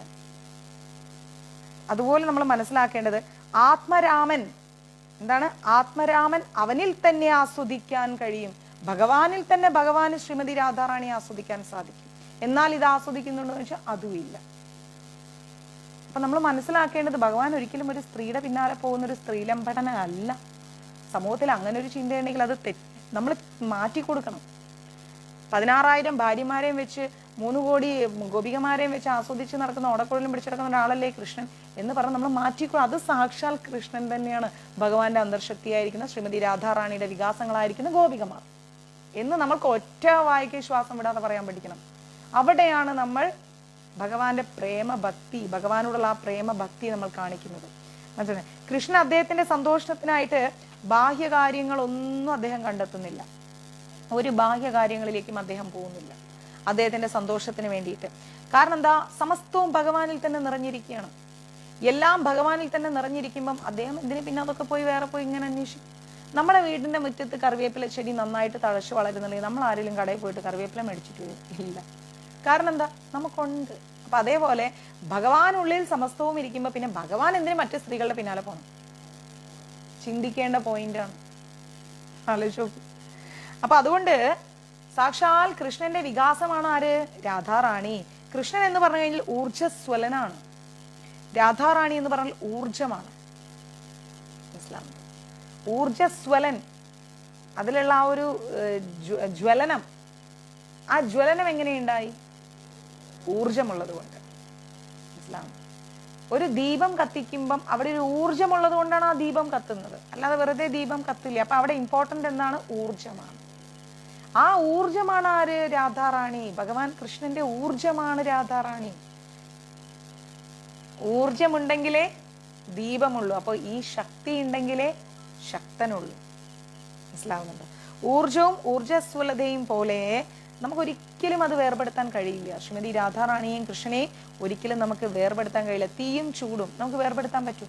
തീ കത്തിയാൽ ചൂടുണ്ടാവും, ചൂടുണ്ടെങ്കിൽ തീ കത്തും, ഉറപ്പാണ്. നമ്മൾ പറയാറില്ലേ ഭയങ്കര വേനലായതുകൊണ്ട് കാട്ടുതീ വന്നു. തീ ഉണ്ടെങ്കിൽ ചൂടുണ്ടാവും, ചൂടുണ്ടെങ്കിൽ തീ ഉണ്ടാവും. ഇത് രണ്ടും നമുക്ക് വേർപെടുത്താൻ പറ്റില്ല.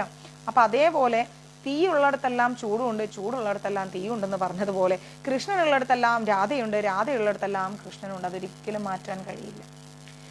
ഭഗവാൻ അതുകൊണ്ട് തന്നെ അത് സ്വയം ആസ്വദിച്ചുകൊണ്ടിരിക്കുകയാണ്. അതുകൊണ്ട് സ്വരൂപ ദാമോദര ഗോസ്വാമി പറയുന്നു, രാധയുടെയും കൃഷ്ണന്റെയും സങ്കീർണമായ ഈ തത്വചിന്തയെ എങ്ങനെയാ വിവരിച്ചിരിക്കുന്നത് അദ്ദേഹം? രാധാകൃഷ്ണ പ്രണയ വികൃതിയും ഹളാദിനീ ശക്തിർ അസമത് ഏകാത്മന അഭിഭുവി പുരദേഹഭേദം ഗതൗധൗ എന്നാണ് പറയുന്നത്. അതുകൊണ്ട് രാധയും കൃഷ്ണനും എന്ന് പറഞ്ഞു കഴിഞ്ഞാൽ ഒരു പരമാത്മാവാണ്, ഒന്നാണ്, ഒരു മാറ്റമില്ല അതിൽ. ആ ഒന്നായിരിക്കുന്ന രാധയെയും കൃഷ്ണനെയും നമ്മൾ ഒരുപോലെ കാണാൻ പഠിക്കണം. എങ്കിലും അതിൽ വന്നിരിക്കുന്ന ആ പ്രണയത്തെയും നമ്മൾ മനസ്സിലാക്കാൻ പഠിക്കണം. അപ്പോൾ ഭഗവാൻ എന്താ ചെയ്തത്? ആസ്വാദനം ലോകത്തിന് കാണിക്കാനാണ് രണ്ടും രണ്ടാക്കി വെച്ചത്. നമ്മൾ ആ ഒരു പ്രേമ ഭക്തി ആസ്വദിക്കുന്നത് എങ്ങനെയാണെന്ന് പഠിക്കാൻ വേണ്ടിയാണ് രാധയെയും കൃഷ്ണനെയും രണ്ടും രണ്ടാക്കി ഭഗവാൻ നമുക്ക് മുമ്പിൽ കാണിച്ചത്. യഥാർത്ഥത്തിൽ അവരൊന്നാണ്. അപ്പോ നമ്മുടെ ചൈതന്യ ഭഗവാൻ, അതായത് സാക്ഷാൽ ചൈതന്യ മഹാപ്രഭു, അതാരാണ്? ഭഗവാൻ കൃഷ്ണൻ തന്നെ. അദ്ദേഹം എന്ത് ചെയ്തു? ആ രണ്ടും കൂടെ ഒന്നാക്കി, ഹരേ കൃഷ്ണ എന്നാക്കി. എന്നിട്ട് പറയുന്നു, ചൈതന്യാക്യ പ്രകടം അധുനാ. അതിനർത്ഥം എന്ന് പറഞ്ഞാൽ രാധയുടെ ആനന്ദത്തിൽ കൃഷ്ണൻ എന്നാണ്. രാധയുടെ സന്തോഷത്തിൽ ആരുണ്ട്? കൃഷ്ണനുണ്ട്. ചിലപ്പോ കൃഷ്ണൻ എന്ന് പറയുന്നത് രാധയുടെ ആഹ്ലാദത്തിലും രാധ കൃഷ്ണന്റെ ആഹ്ലാദത്തിലുമാണ്, സന്തോഷത്തിലുമാണ്. വ്യത്യാസമൊന്നുമില്ല. രണ്ടുപേരും ഒരേ സന്തോഷത്തിലൂടെ ഇങ്ങനെ കടന്നു പോവാണ്. കാരണം എന്താ? രണ്ടും ഒന്നാണ്, വ്യത്യസ്തമല്ല.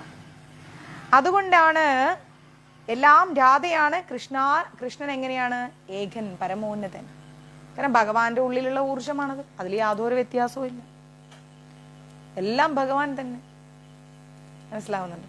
അതുകൊണ്ട് രാധാകൃഷ്ണ ദർശനം എന്ന് പറഞ്ഞു കഴിഞ്ഞാൽ അത് വലിയൊരു തത്വശാസ്ത്രമാണ്, രാധാകൃഷ്ണ ദർശനം.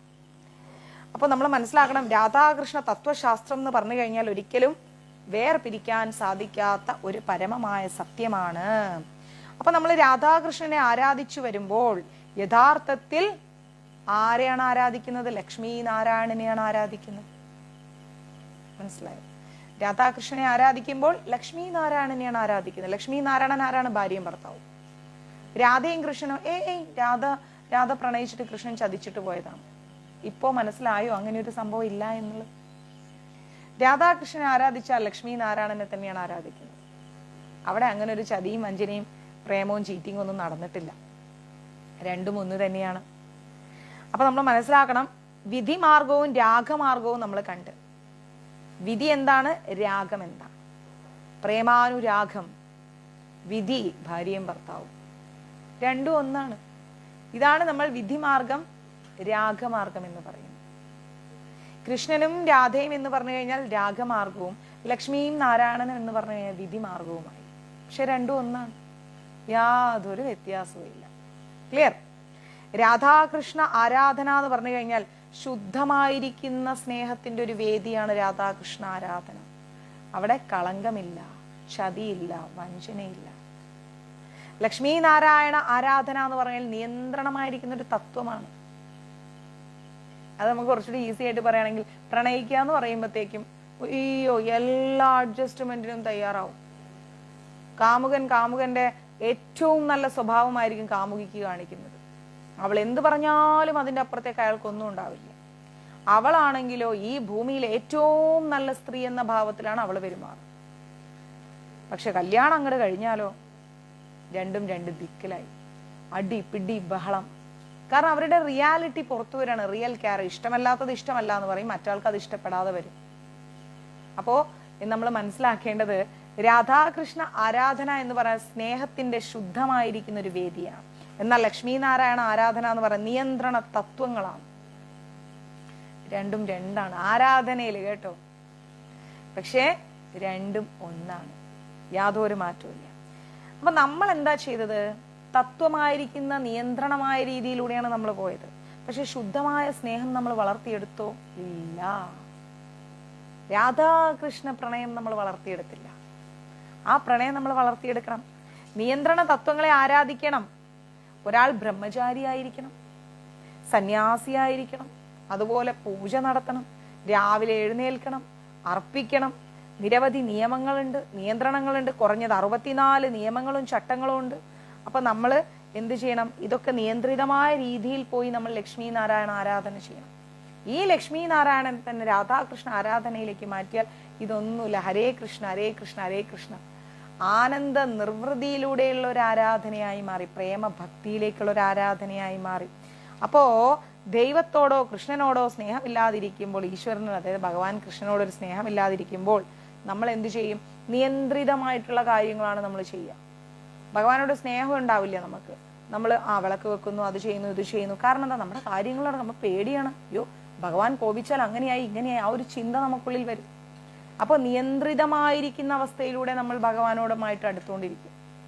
മനസ്സിലാവും? നിയന്ത്രിതമായ അവസ്ഥയിലൂടെ പ്രേമമില്ലാതെ നമ്മൾ ഭഗവാനോട് അടുത്തുകൊണ്ടിരിക്കും. എന്നാൽ ഇത് പ്രാക്ടീസ് ചെയ്തു കഴിഞ്ഞാൽ എന്താ? അത് രാധാകൃഷ്ണ പ്രേമമായി. ആ രാധാകൃഷ്ണ പ്രേമം എന്ന് പറഞ്ഞാൽ എങ്ങനെയായി? ഭഗവാനെ ഠാക്കൂർജി, ജയ ശ്രീ രാധേ രാധേ, അതാണ് വൃന്ദാവനത്തിൽ നടക്കുന്നത്. അവരിൽ ഒരാളായി ഭഗവാനെയും രാധാറാണിയെയും കാണുന്നു. ലാഡ്ലി എന്നാണ് വിളിക്കുക രാധാറാണിയെ വൃന്ദാവനത്തിൽ. ഭഗവാനെ വിളിക്കലേ ഠാക്കൂർജി ഠാക്കൂർജി എന്നാ വിളിക്കുക. അവിടെ അവർക്ക് നിയന്ത്രണം ഒന്നും തന്നെ ഇല്ല. ഭഗവാൻ രാധാറാണി അവരിൽ ഒരാളാണ്, ഠാക്കൂർജി അവരിൽ ഒരാളാണ്.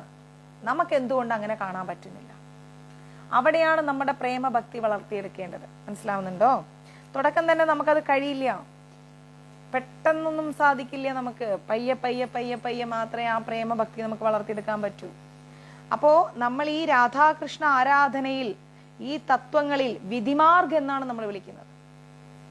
ഭഗവാനെ നമ്മൾ ആ രീതിയിൽ ആരാധിച്ചു വരുമ്പോൾ നമ്മൾ എന്താ പറയുന്നത്? വിധിമാർഗ് എന്നാണ് പറയുന്നത്. ഠാക്കൂർജിയായും ലാഡ്ലിയായും നമ്മൾ കണ്ടു കഴിഞ്ഞാൽ അത് വിധിമാർഗായി മാറി. മനസ്സിലാവുന്നുണ്ടോ? യഥാർത്ഥത്തിൽ ഈ പ്രണയത്തിൽ നമ്മൾ ഇരിക്കുമ്പോൾ, രാധാകൃഷ്ണ പ്രേമ പ്രണയത്തിൽ ഇരിക്കുമ്പോൾ അതിനെ നമ്മൾ എന്താ വിളിക്കുക? രാഗമാർഗം എന്ന് വിളിക്കും. ഭയഭക്തിയോടുകൂടി അടുത്തു കഴിഞ്ഞാൽ എന്തോ നേടാൻ അല്ലെങ്കിൽ എന്തിനോ ഭയപ്പെട്ട് നമ്മൾ ചെയ്യുന്നത് വിധിമാർഗമായി. മറ്റേതെന്തായി? രാഗമാർഗമായി. രാഗമാർഗം എന്ന് പറഞ്ഞാൽ എന്താ? നമ്മൾ വേഗം ഭക്ഷണമൊക്കെ ഉണ്ടാക്കി ഠാക്കൂർജിക്ക് കൊടുക്കൂ, ലാഡ്ലിക്ക് കൊടുക്കൂ. നമ്മുടെ വീട്ടിലെ കുട്ടികളെ പോലെയാണ് അവര്. ഠാക്കൂർജിക്ക് കൊടുക്കാതെ ആരും വീട്ടിൽ ഭക്ഷണം കഴിക്കില്ല. നല്ലൊരു ദിവസം വന്നാൽ എല്ലാവരും വീട്ടിൽ ഡ്രസ്സ് എടുക്കുമ്പോൾ ഠാക്കൂർജിക്ക് ഡ്രസ്സ് എടുക്കണം അല്ലെ? ഒരു പശു വീട്ടിൽ വന്ന് പ്രസവിച്ച ആദ്യത്തെ പല അത് ഠാക്കൂർജിക്ക്. ഇതാണ് രാഗമാർഗം. നമ്മളിൽ ഒരാളായി രാധാകൃഷ്ണ പ്രേമത്തെ നമ്മൾ കൊണ്ടുവരണം. രാധാകൃഷ്ണന്മാരെ നമ്മളിൽ ഒരാളായി നമ്മൾ കൊണ്ടുവരണം. ഇതിനെയാണ് രാഗമാർഗം എന്ന് പറയുന്നത്. വിധിമാർഗം ഇല്ലാതെ ആരെങ്കിലും രാഗമാർഗം പഠിക്കാൻ ആഗ്രഹിക്കുന്നുവെങ്കിൽ അത് വിഡ്ഢിത്തമാണ്. കാരണം ഭഗവാനെ ഭയപ്പെട്ട് നമ്മുടെ നിയമങ്ങളും അനുഷ്ഠാനങ്ങളൊക്കെ കൃത്യമായി ചെയ്ത് നമ്മൾ അതൊക്കെ ഒന്ന് ഫോളോ ചെയ്ത് ഭഗവാനോടുള്ള ആ ഭയത്തിലൂടെ നമ്മൾ ജീവിച്ചിട്ട് പിന്നെ അത് പ്രണയമായി വളരും. മനസ്സിലാവും? പിന്നീട് അത് പ്രണയമായി വളരും. അതായത് വിധിമാർഗത്തിലൂടെ രാഗാനുമാർഗത്തിലേക്ക് നമ്മൾ കടക്കണം. അല്ലാതെ ഒറ്റയടിക്ക് പോയിട്ട്, അതാണ് ഇന്ന് ലോകത്തിൽ പറ്റിയിരിക്കുന്നത്. ഞാൻ പേരെടുത്ത് പറയാൻ ഇഷ്ടപ്പെടുന്നില്ല. അതുവരെയും കൃഷ്ണൻ എന്താണെന്ന് അറിയാത്ത ഹിന്ദുക്കളുടെ ഒരു ദൈവമാണ്, അതെന്ത് സാധനം എന്നറിയില്ല എന്ന് പറഞ്ഞ വ്യക്തിക്ക് പെട്ടെന്ന് അവിടെ നിന്ന് ഒരു കൃഷ്ണപ്രേമം വന്നു. അതാ എനിക്കറിയാം. വിധിമാർഗം അവർ ഫോളോ ചെയ്തിരുന്നെങ്കിൽ ഒരിക്കലും അത് പറയില്ല. പെട്ടെന്ന് ഒരു ദിവസം കൃഷ്ണപ്രേമം വരില്ല. പക്ഷെ നമ്മൾ എങ്ങനെയാണ്? ഓർമ്മ വെച്ച നാളു മുതലേ ഗുരുവായൂരപ്പൻ എന്നുള്ള നാമം കേട്ട് നമ്മുടെ അച്ഛനമ്മമാർ പറയോ തെറ്റ് ചെയ്യരുത്, ഭഗവാൻ വെറുതെ വിടൂല. അപ്പൊ നമ്മൾ ഭഗവാനെ ഭയപ്പെടുകയാണ്. ഭയപ്പെട്ട് നമ്മൾ വിധിമാർഗത്തിലൂടെ കടന്നു പോവാണ് അല്ലെ? നാമം ചൊല്ലൂ, ഭഗവാൻ കോപിക്കും, ഏകാദശി അത് എടുക്കൂ, ഭഗവാൻ കോപിക്കും എന്ന് പറഞ്ഞ് നമ്മളെ പേടിപ്പിച്ച് നമ്മൾ ഭഗവാനെ അങ്ങ് പേടിച്ച് നമ്മൾ വിധിമാർഗത്തിലൂടെ കടന്ന് പിന്നീട് നമ്മൾ ഭഗവാനുമായിട്ടൊരു ആത്മബന്ധം സൂക്ഷിക്കും. രാഗമാർഗത്തിലേക്ക് നമ്മൾ കടക്കും. രാഗമാർഗത്തിലേക്ക് കടക്കും അല്ലെ? ആ രാഗമാർഗമാണ് രാധാകൃഷ്ണ പ്രേമം. അവിടെ പിന്നെ ഭയമില്ല. പിന്നെ എന്തായി? നമ്മുടെ നന്ദന സിനിമയിലെ ബാലാമണിയെ പോലെ കണ്ണാ എന്നോട് ഇത് വേണ്ടായിരുന്നു കേട്ടോ, നമ്മളിൽ ഒരാളായി കൃഷ്ണനെ കാണാൻ തുടങ്ങും. അല്ലാതെ ഒറ്റയടിക്ക് കൃഷ്ണന്റെ ഒരു വിഗ്രഹം കൊണ്ടുപോയി വെച്ചിട്ട് ഉണ്ണിക്കണ്ണാ എന്നെ അങ്ങനെ ചെയ്യും, ഇങ്ങനെ ഞാൻ ഉണ്ണിക്കണ്ണനെ എടുത്ത് ഫോട്ടോ, എനിക്ക് ഇങ്ങനത്തെ പ്രഹസനങ്ങളോട് എനിക്ക് ഭയങ്കര വെറുപ്പാണ്. ഉണ്ണിക്കണ്ണൻ എടുത്ത് കയ്യിൽ വെക്കുന്നു. ആ രാഗാനുമാർഗം നമുക്ക് പെട്ടെന്ന് വരില്ല. അതാണ് നമ്മൾ മനസ്സിലാക്കേണ്ടത്. ഒരിക്കലും അത് പെട്ടെന്ന് വരൂല. അത് നമ്മൾ കുറച്ചും കൂടെ ബുദ്ധി ഉപയോഗിക്കണം നമ്മളെ ആൾക്കാർ. പെട്ടെന്നൊന്നും രാഗാനുമാർഗത്തിലേക്ക് നമുക്ക് കടക്കാൻ കഴിയില്ല. അത് വിധിമാർഗത്തിലൂടെ സാധിക്കൂ. മനസ്സിലാവുന്നുണ്ടോ? പെട്ടെന്നൊരു ദിവസം നമുക്ക് എങ്ങനെ കടക്കാൻ സാധിക്കും? അപ്പൊ അതുകൊണ്ട് നമ്മളത് മനസ്സിലാക്കണം. പ്രൈമറി സ്കൂളുകൾ, ചെറിയ ക്ലാസ്സിലെ സ്കൂളുകൾ, കോളേജുകൾ, ഇതൊന്നും കടന്നു പോകാതെ ഒരാൾക്കൊരു MA അല്ലെങ്കിൽ ഒരു MB ഒന്നും എഴുതാൻ സാധിക്കില്ല. ഒരു ദിവസം രാവിലെ ഒരു കൃഷ്ണനെ കൊണ്ടുവന്ന് വീട്ടിൽ വെച്ചിട്ട് ഉണ്ണിക്കണ്ണാന്ന് പറഞ്ഞ് കൊഞ്ചിക്കുകയാണെങ്കിൽ പുച്ഛമാണ് തോന്നുന്നത് നമുക്ക്. എങ്ങനെ അവർക്ക് ആ മനസ്സ് വന്നു? വിധിമാർഗം ഉണ്ടായിരുന്നോ? ഭഗവാനെ അവർ ഓതന്റിക് ആയിട്ട് ആരാധിച്ചിരുന്നോ? അവർക്ക് അദ്ദേഹത്തെ കുറിച്ച് എന്തറിയാം? ഒന്നും അറിയില്ല. പിന്നെ എങ്ങനെ അവർക്ക് അങ്ങനെ വന്നു? ഹൃദയത്തിൽ നിന്ന് പൊട്ടി മുളച്ചു വരാൻ നമ്മളാരും ഗോസ്വാമിമാരൊന്നല്ല, ആണോ? നമ്മളാരും വലിയ എന്താ പറയാ സത്യയുഗത്തിലൊന്നും ജനിച്ച് വളർന്ന് അത്രയും കാലം മരിക്കാതെ ജീവിച്ചവരൊന്നല്ല. ആദ്യം ഭഗവാനോട് വേണ്ടതൊരു ഭയമാണ്, ഭക്തിയാണ്, പിന്നെയാണ് പ്രേമം വരേണ്ടത്. മനസ്സിലായില്ലേ? അത് നമ്മൾ മനസ്സിലാക്കണം. അതുകൊണ്ട് രാധാകൃഷ്ണന്റെയും ചർച്ചകളിൽ എളുപ്പത്തിൽ നമുക്ക് അങ്ങോട്ടേക്ക് കൃഷ്ണന്റെയും രാധയുടെയും കാര്യത്തിലേക്ക് നമുക്ക് കടക്കാൻ കഴിയില്ല. അതൊരു വലിയ സംഭവ ബഹുലമായ ഒരു ഡിപ്പാർട്ട്മെന്റ് ആണ്. പക്ഷേ നമ്മൾ മെല്ലെ മെല്ലെ മെല്ലെ മെല്ലെ നാമങ്ങളൊക്കെ ചൊല്ലി പ്രാർത്ഥിച്ച് ജപിച്ച് വായിച്ച് നേദ്യങ്ങൾ വെച്ച് അനുഷ്ഠാനങ്ങൾ വെച്ച് നമ്മൾ ഇങ്ങനെ വരുമ്പോൾ നമ്മൾ പോലും അറിയാതെ നമ്മൾ ശുദ്ധീകരിക്കപ്പെടുന്നുണ്ട്. എങ്ങനെ? നമ്മൾ പോലും അറിയാതെ നമ്മൾ ശുദ്ധീകരിക്കപ്പെടുന്നുണ്ട്. ക്രമേണ നമ്മൾ ആ വേദിയിലേക്ക് എത്തുന്ന സമയത്ത് രാധാകൃഷ്ണൻ ആരാണെന്ന് നമുക്ക് മനസ്സിലാവും. അതിന് ഏറ്റവും വലിയ ഉദാഹരണമാണ് ഇസ്കോൺ, അല്ലെ? ഇസ്കോൺ രാധാകൃഷ്ണ ആരാധന ചെയ്യുന്നുണ്ട്. പക്ഷെ എങ്ങനെയാ ചെയ്യുന്നത് ഇസ്കോൺ രാധാകൃഷ്ണ ആരാധന? നിങ്ങൾ ആദ്യം വെജിറ്റേറിയൻ ആവൂ, 16 മാല ജപിക്കൂ, ഉള്ളി വെളുത്തുള്ളി സവാള ചായ കാപ്പി സ്റ്റോപ്പ് ചെയ്യൂ. റൂൾസ് തരുന്നുണ്ട് നമുക്ക്. ആലോചിക്കണം, റൂൾസ് തരുന്നുണ്ട് നമുക്ക്. എന്നിട്ടോ ഇതെല്ലാം ഫോളോ ചെയ്ത് വായിക്കൂ, ജപിക്കൂ, പ്രാർത്ഥിക്കൂ, വ്രതങ്ങൾ അനുഷ്ഠിക്കൂ, എന്നിട്ട് നിങ്ങൾ രാധാകൃഷ്ണനെ നോക്കൂ. നല്ല വഴിയല്ലേ അത്? ഇസ്കോൺ റൂൾ നോക്കി നോക്ക്. ഇത് നമുക്ക് മനസ്സിലാക്കാൻ പറ്റില്ല. പകരം എന്ത് ചെയ്തു? അത് വേറൊരു ലോകമാണ്, അവിടെയുള്ള ആൾക്കാർ ഇങ്ങനെയാണ്, എന്താപ്പ അത് ചെയ്താ ഇത് ചെയ്താന്ന് ചോദ്യം വരികയാണ്. പക്ഷെ രാധാകൃഷ്ണനിലേക്ക് എന്താണ് നമ്മളെ അടുപ്പിക്കുകയാണ്. International society of Krishna consciousness, അന്താരാഷ്ട്ര കൃഷ്ണാവബോധ സംഘടന നമ്മൾ എന്ത് ചെയ്യാണ്? ഭഗവാനിലേക്ക് അടുപ്പിക്കുകയാണ്. എങ്ങോട്ട്? രാധാകൃഷ്ണനിലേക്ക്. അതാണ് ഏറ്റവും ടോപ്പിക്കായിട്ടുള്ള ഏറ്റവും വലിയ ഉയർന്ന തലത്തിലുള്ള പ്രേമം എന്ന് പറയുന്നത്. രാധാകൃഷ്ണ പ്രേമത്തിലേക്കാണ് നമ്മളെ കൊണ്ടുപോകുന്നത്. അതിന് കുറേ വഴികൾ നമുക്ക് പറഞ്ഞു തരാണ്, നിബന്ധനകൾ. നിങ്ങൾ ഇങ്ങനെ ചെയ്താൽ വ്രതഭംഗം വരും, അത് പാടില്ല, ഇങ്ങനെ ചെയ്യണം, അതിന് ഇങ്ങനെ ചെയ്താൽ പുനർജന്മം കിട്ടും, അങ്ങനെ ചെയ്യരുത്, ഇങ്ങനെ ചെയ്തെന്ന് പറഞ്ഞാൽ നമ്മളെ അങ്ങ് പ്യൂരിഫൈ ചെയ്ത് ശുദ്ധീകരിച്ചെടുക്കുകയാണ് നമ്മുടെ എന്താ പറയാ ഇസ്കോൺ. അങ്ങനെ എടുത്തിട്ട് പിന്നെ നമ്മളെ എവിടെ എത്തിക്കുന്നു? രാധാകൃഷ്ണ ആരാധനയിലേക്ക് എത്തിക്കുന്നു. രാധാകൃഷ്ണനെ പെട്ടെന്ന് മനസ്സിലാക്കാൻ ശ്രമിക്കുന്നു വിചാരിച്ചാൽ അത് നടക്കാത്ത കാര്യമാണ്. അതും മനസ്സിലാക്കണം. അതൊരു വലിയ വിഷയമാണത്. രാധാകൃഷ്ണനെ നമ്മൾ എളുപ്പത്തിൽ മനസ്സിലാക്കണമെങ്കിൽ അനേകം പ്രാകൃത സാഹചര്യങ്ങൾ ഉണ്ടാവണം. നമുക്ക് ഒരുപാട് വർഷത്തെ എക്സ്പീരിയൻസ് ഉണ്ടാവണം. അല്ലാണ്ടൊന്നും ഭഗവാനെ എളുപ്പത്തിൽ മനസ്സിലാക്കാൻ കഴിയില്ല. നമ്മളെക്കൊണ്ട് നമുക്ക് അങ്ങ് ഉൾക്കൊള്ളാൻ കഴിയില്ല രാധയെയും കൃഷ്ണനെയും. എന്നാൽ ലക്ഷ്മിയെയും നാരായണനെയും ഉൾക്കൊള്ളാൻ സാധിക്കും. രാധയെയും കൃഷ്ണനെയും നമുക്ക് ഉൾക്കൊള്ളാൻ ബുദ്ധിമുട്ടാണ്. പെട്ടെന്ന് രണ്ടുപേരെയും ഒന്നാക്കി കാണാന്ന് പറയുമ്പോൾ നമ്മൾ പറയാം അവരുടെ ഇതൊരു പ്രണയമായിരുന്നു, ഒരു ജീവിതമല്ലായിരുന്നു. പക്ഷെ അതാണ് ജീവിതം. കാരണം എന്താ? ഊർജവും ഊർജത്തിന്റെ ശക്തിയും. മനസ്സിലാവുന്നുണ്ട്? അതിനെയാണ് നമ്മൾ മനസ്സിലാക്കേണ്ടത്. രാധാകൃഷ്ണൻ എന്ന് പറഞ്ഞു കഴിഞ്ഞാൽ കളിപ്പാട്ടമായിട്ടും പെയിന്റിംഗ് ആയിട്ടും രാധാകൃഷ്ണനെ ചുംബിക്കുന്നു, കൃഷ്ണൻ രാധയെ ചുംബിക്കുന്നു, ഇതെല്ലാം തീർത്തും അസംബന്ധമായിരിക്കുന്ന കാര്യമാണ്. മനസ്സിലാക്കണം. ഇതെല്ലാം നമ്മൾ ഭൗതികതയുമായി കണക്ട് ചെയ്ത് കൊണ്ടുവരാണ്. അവരുടെ ആ ഒരു വിശുദ്ധമായിരിക്കുന്ന പ്രണയത്തെ വെറും ശാരീരിക ബന്ധമായിരിക്കുന്ന ഒരു പ്രണയത്തിലേക്കാണ് നമ്മൾ വരച്ചു കാണിക്കുന്നത്. അതൊക്കെ മാറ്റിയിട്ട് നമ്മൾ എന്ത് മനസ്സിലാക്കും? കൃഷ്ണ തത്വം എന്നൊരു ചിന്തയിലേക്ക് നമ്മുടെ മനസ്സ് മാറണം. കൃഷ്ണ തത്വം എന്ന് പറയുന്ന ഒരു ഉയർന്ന ചിന്തയിലേക്ക് നമ്മൾ മാറ്റിയെടുക്കണം. അതൊരു വ്യവസ്ഥിതമായ ഒരു ആത്മാവിലൂടെ അല്ല അത് നടക്കുന്നത്. ഒരു ജീവാത്മാവിലൂടെയോ അല്ലെങ്കിൽ ഒരു പരമാത്മാവ് അങ്ങനെയൊന്നും അല്ല. അത് വേറെ ഒരു ലെവലാണത്. നമ്മളുടെ ചിന്തകൾക്കും അപ്പുറമാണ് കൃഷ്ണനും രാധയുമായിട്ടുള്ള ഒരു ആത്മീയമായിരിക്കുന്ന ഒരു ബന്ധം എന്ന് പറയുന്നത്. ആ ബന്ധത്തിലേക്ക് നമ്മൾ മനസ്സോടുകൂടി ഇറങ്ങി അത് മനസ്സിലാക്കുക എന്ന് പറയുന്നത് ചെറിയ കാര്യമേ അല്ല. അത് നമുക്ക് എളുപ്പം നടക്കുന്ന കാര്യമല്ല. നമ്മൾ വെറുതെ വരച്ചു കാണിക്കുന്ന പരസ്പരം രണ്ട് വ്യക്തികൾ ചുംബിക്കുന്നതോ അല്ലെങ്കിൽ കെട്ടിപ്പിടിക്കുന്നതോ അല്ലെങ്കിൽ മറ്റെന്ത്, അതൊന്നുമല്ല രാധാകൃഷ്ണ പ്രേമം. അതിൻ്റെ മുകളിലാണ് രാധാകൃഷ്ണ പ്രണയം. അത് അങ്ങനെ കണ്ടതുകൊണ്ടാണ് നമ്മൾ പറയുന്നത് ഭഗവാൻ ദേവിയെ ചതിച്ചിട്ട് പോയി, ദേവി വിരഹ ദുഃഖത്തിൽ ഇതൊന്നുമല്ല, അവരൊന്നാണ്. അവർ തമ്മിൽ വ്യത്യാസങ്ങളൊന്നുമില്ല. മനസ്സിലാവുന്നുണ്ട്? അതുകൊണ്ട് നമ്മൾ എന്താ മനസ്സിലാക്കേണ്ടത്? ഇങ്ങനെയുള്ള ചിന്താഗതികളിൽ നിന്ന് നമ്മൾ എപ്പോ മോചിപ്പിക്കപ്പെടുന്നോ അപ്പോഴാണ് നമുക്ക് രാധാകൃഷ്ണ പ്രേമം ഉടലെടുക്കുന്നത്. രാധാകൃഷ്ണ പ്രണയ വികൃതി എന്താന്നുള്ളത് നമുക്ക് മനസ്സിലാക്കാൻ പറ്റും. രണ്ടുപേരും തമ്മിലുള്ള കളിയും ചിരിയും അതൊക്കെ മനസ്സിലാക്കാൻ പറ്റും. പക്ഷെ കാരണം എന്താ? രാധയും കൃഷ്ണനും ഭൗതിക ലോകത്തല്ല, അവർ ആധ്യാത്മിക ലോകത്താണ്. ഭൗതിക ലോകത്താണ് മറ്റ് സുഖങ്ങൾക്കെല്ലാം പ്രാധാന്യമുള്ളത്. അവർ ഭൗതിക ലോകത്തല്ല, അവർ ആധ്യാത്മിക ലോകത്താണ്. അവിടെ നമ്മളെ ഈ ഭൗതിക ലോകത്തുള്ള പോലെയുള്ള ജീവിതങ്ങളല്ല. അവിടെ ഈ പറയുന്ന കാമവും ഇങ്ങനെയുള്ള കാര്യങ്ങളൊന്നും ഇല്ല. വേറെ ലെവലിലുള്ള ജീവിതമാണത്. ആ ലോകത്തെ കുറിച്ച് മനസ്സിലാക്കാൻ സാധിച്ചാൽ രാധാകൃഷ്ണ പ്രേമം എന്താണെന്ന് നമുക്ക് മനസ്സിലാക്കാൻ സാധിക്കും. ഇതാണ് ജീവഗോസ്വാമി നമ്മളെ പഠിപ്പിക്കുന്നത്. ഈ പ്രേമബന്ധമാണ് ജീവഗോസ്വാമി നമ്മളെ പഠിപ്പിക്കാൻ ശ്രമിക്കുന്നത്. അതുകൊണ്ട് നമ്മൾ ഓർക്കണം, ശ്രീമതി രാധാറാണി എന്ന് പറയുന്നത് ഭൗതിക ലോകത്തിലുള്ള വെറും ഒരു സ്ത്രീ അല്ല, അത് സാക്ഷാൽ ഭഗവാനാണത്.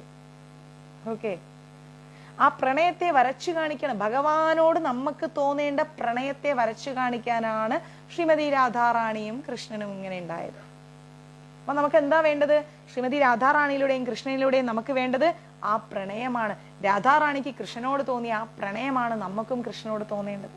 അതാണ് പ്രേമഭക്തി എന്ന് പറയുന്നത്. വെറും പ്രേമമല്ല, പ്രേമഭക്തി എന്ന് പറയുന്നത്. മനസ്സിലാവുന്നുണ്ടോ? ഇപ്പോ മനോഹരമായിരിക്കുന്ന ഒരു കാര്യമുണ്ട്. എന്താന്ന് വെച്ച് കഴിഞ്ഞാല് ജീവഗോസ്വാമിയുടെ ഒക്കെ ഒരുപാട് ശ്ലോകങ്ങൾ, ആ ശ്ലോകങ്ങളിലൂടെ ഒക്കെ പോവുകയാണെങ്കിൽ നമുക്ക് മനസ്സിലാവും അവരുടെ പ്രണയബന്ധത്തെ എത്രമാത്രം വരച്ചു കാണിക്കാൻ ഈ ഗോസ്വാമിമാർക്കൊക്കെ സാധിച്ചു എന്നുള്ളത്. അവരൊക്കെ ഭഗവാനുമായിട്ട് അത്ര അടുത്ത ആൾക്കാരാണ്. അവർ പറയുന്നു ഇത് ശാരീരികമായിരിക്കുന്ന ഒരു പ്രേമബന്ധമല്ല, ഇത് ആത്മീയമായിരിക്കുന്ന ഒരു നിർവൃതിയാണ്. ആ പ്രണയം നിങ്ങളിൽ നിറയട്ടെ എന്നാണ് അവർ നമ്മളെ പഠിപ്പിക്കുന്നത്. അല്ലാതെ ഒരു സ്ത്രീയും പുരുഷനും തമ്മിലുള്ള ഒരു പ്രണയബന്ധത്തെ കാണുന്ന വളരെ ചീപ്പായ രീതിയിൽ നമ്മൾ ഒരിക്കലും രാധാകൃഷ്ണ പ്രേമത്തെ കാണരുത്.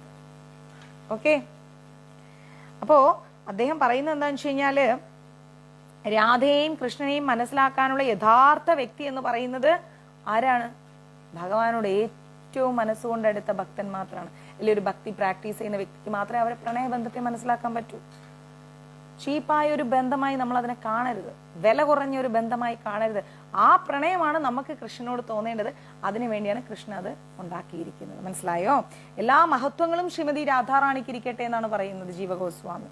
രാധേ ജയ മാധവ ദൈത എന്ന് പറഞ്ഞാൽ കൃഷ്ണന് വളരെ പ്രിയപ്പെട്ടവളാണ് ശ്രീമതി രാധാറാണി, യാതൊരു സംശയവും ഇല്ല. അപ്പൊ ആ രാധാറാണി നമുക്കും കൂടി പ്രിയപ്പെട്ടതായി കഴിഞ്ഞാൽ എന്ത് സംഭവിക്കും? കൃഷ്ണൻ നമ്മുടെ കൂടെ ഇങ്ങ് വരും. കൃഷ്ണൻ വരിക എന്ന് പറഞ്ഞാൽ പിന്നെ അതിലും വലുതായിട്ട് എന്താ ഉള്ളത്? ഒന്നുമില്ല, അല്ലെ? അപ്പോ കൃഷ്ണ എല്ലാവരും കൃഷ്ണനെ സ്നേഹിക്കാൻ ശ്രമിക്കുന്നു. എന്നാൽ കൃഷ്ണൻ വേറെ ആരെയോ സ്നേഹിക്കാൻ ശ്രമിക്കുന്നു.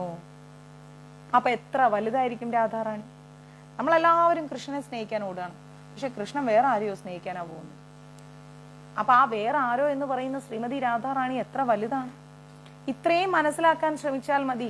കൃഷ്ണന്റെ ഉള്ളിലുള്ള ഊർജത്തെ നമ്മൾ എങ്ങനെയാണോ നമ്മുടെ ശരീരത്തെ സ്നേഹിക്കുന്നത്, കുറെ ക്രീമും കുറെ മേക്കപ്പും കുറെ സാധനങ്ങളും ബ്യൂട്ടി പാർലർ എല്ലാം വാങ്ങി നമ്മൾ അണിഞ്ഞൊരുങ്ങി നല്ല ഡ്രസ്സൊക്കെ ഇട്ട് നമ്മൾ നമ്മുടെ ശരീരത്തെ നിരന്തരം സ്നേഹിച്ചുകൊണ്ടിരിക്കുകയാണ്.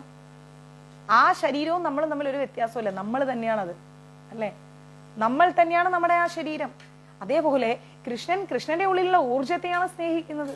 അപ്പൊ ആ ഊർജത്തെയാണ് നമ്മൾ രാധാറാണി എന്ന് വിളിക്കുന്നത്.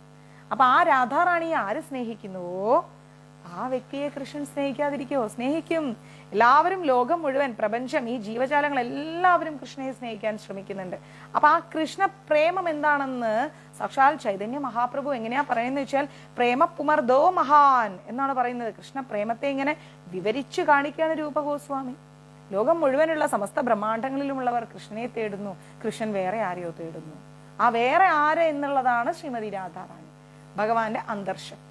അതാണ് നമ്മൾ ഫോളോ ചെയ്യേണ്ടത്. അപ്പൊ അതുകൊണ്ട് ഇവിടെ കൃഷ്ണ പ്രേമം എന്ന് പറയുന്നത് വളരെ വിലപ്പെട്ടതാണ്.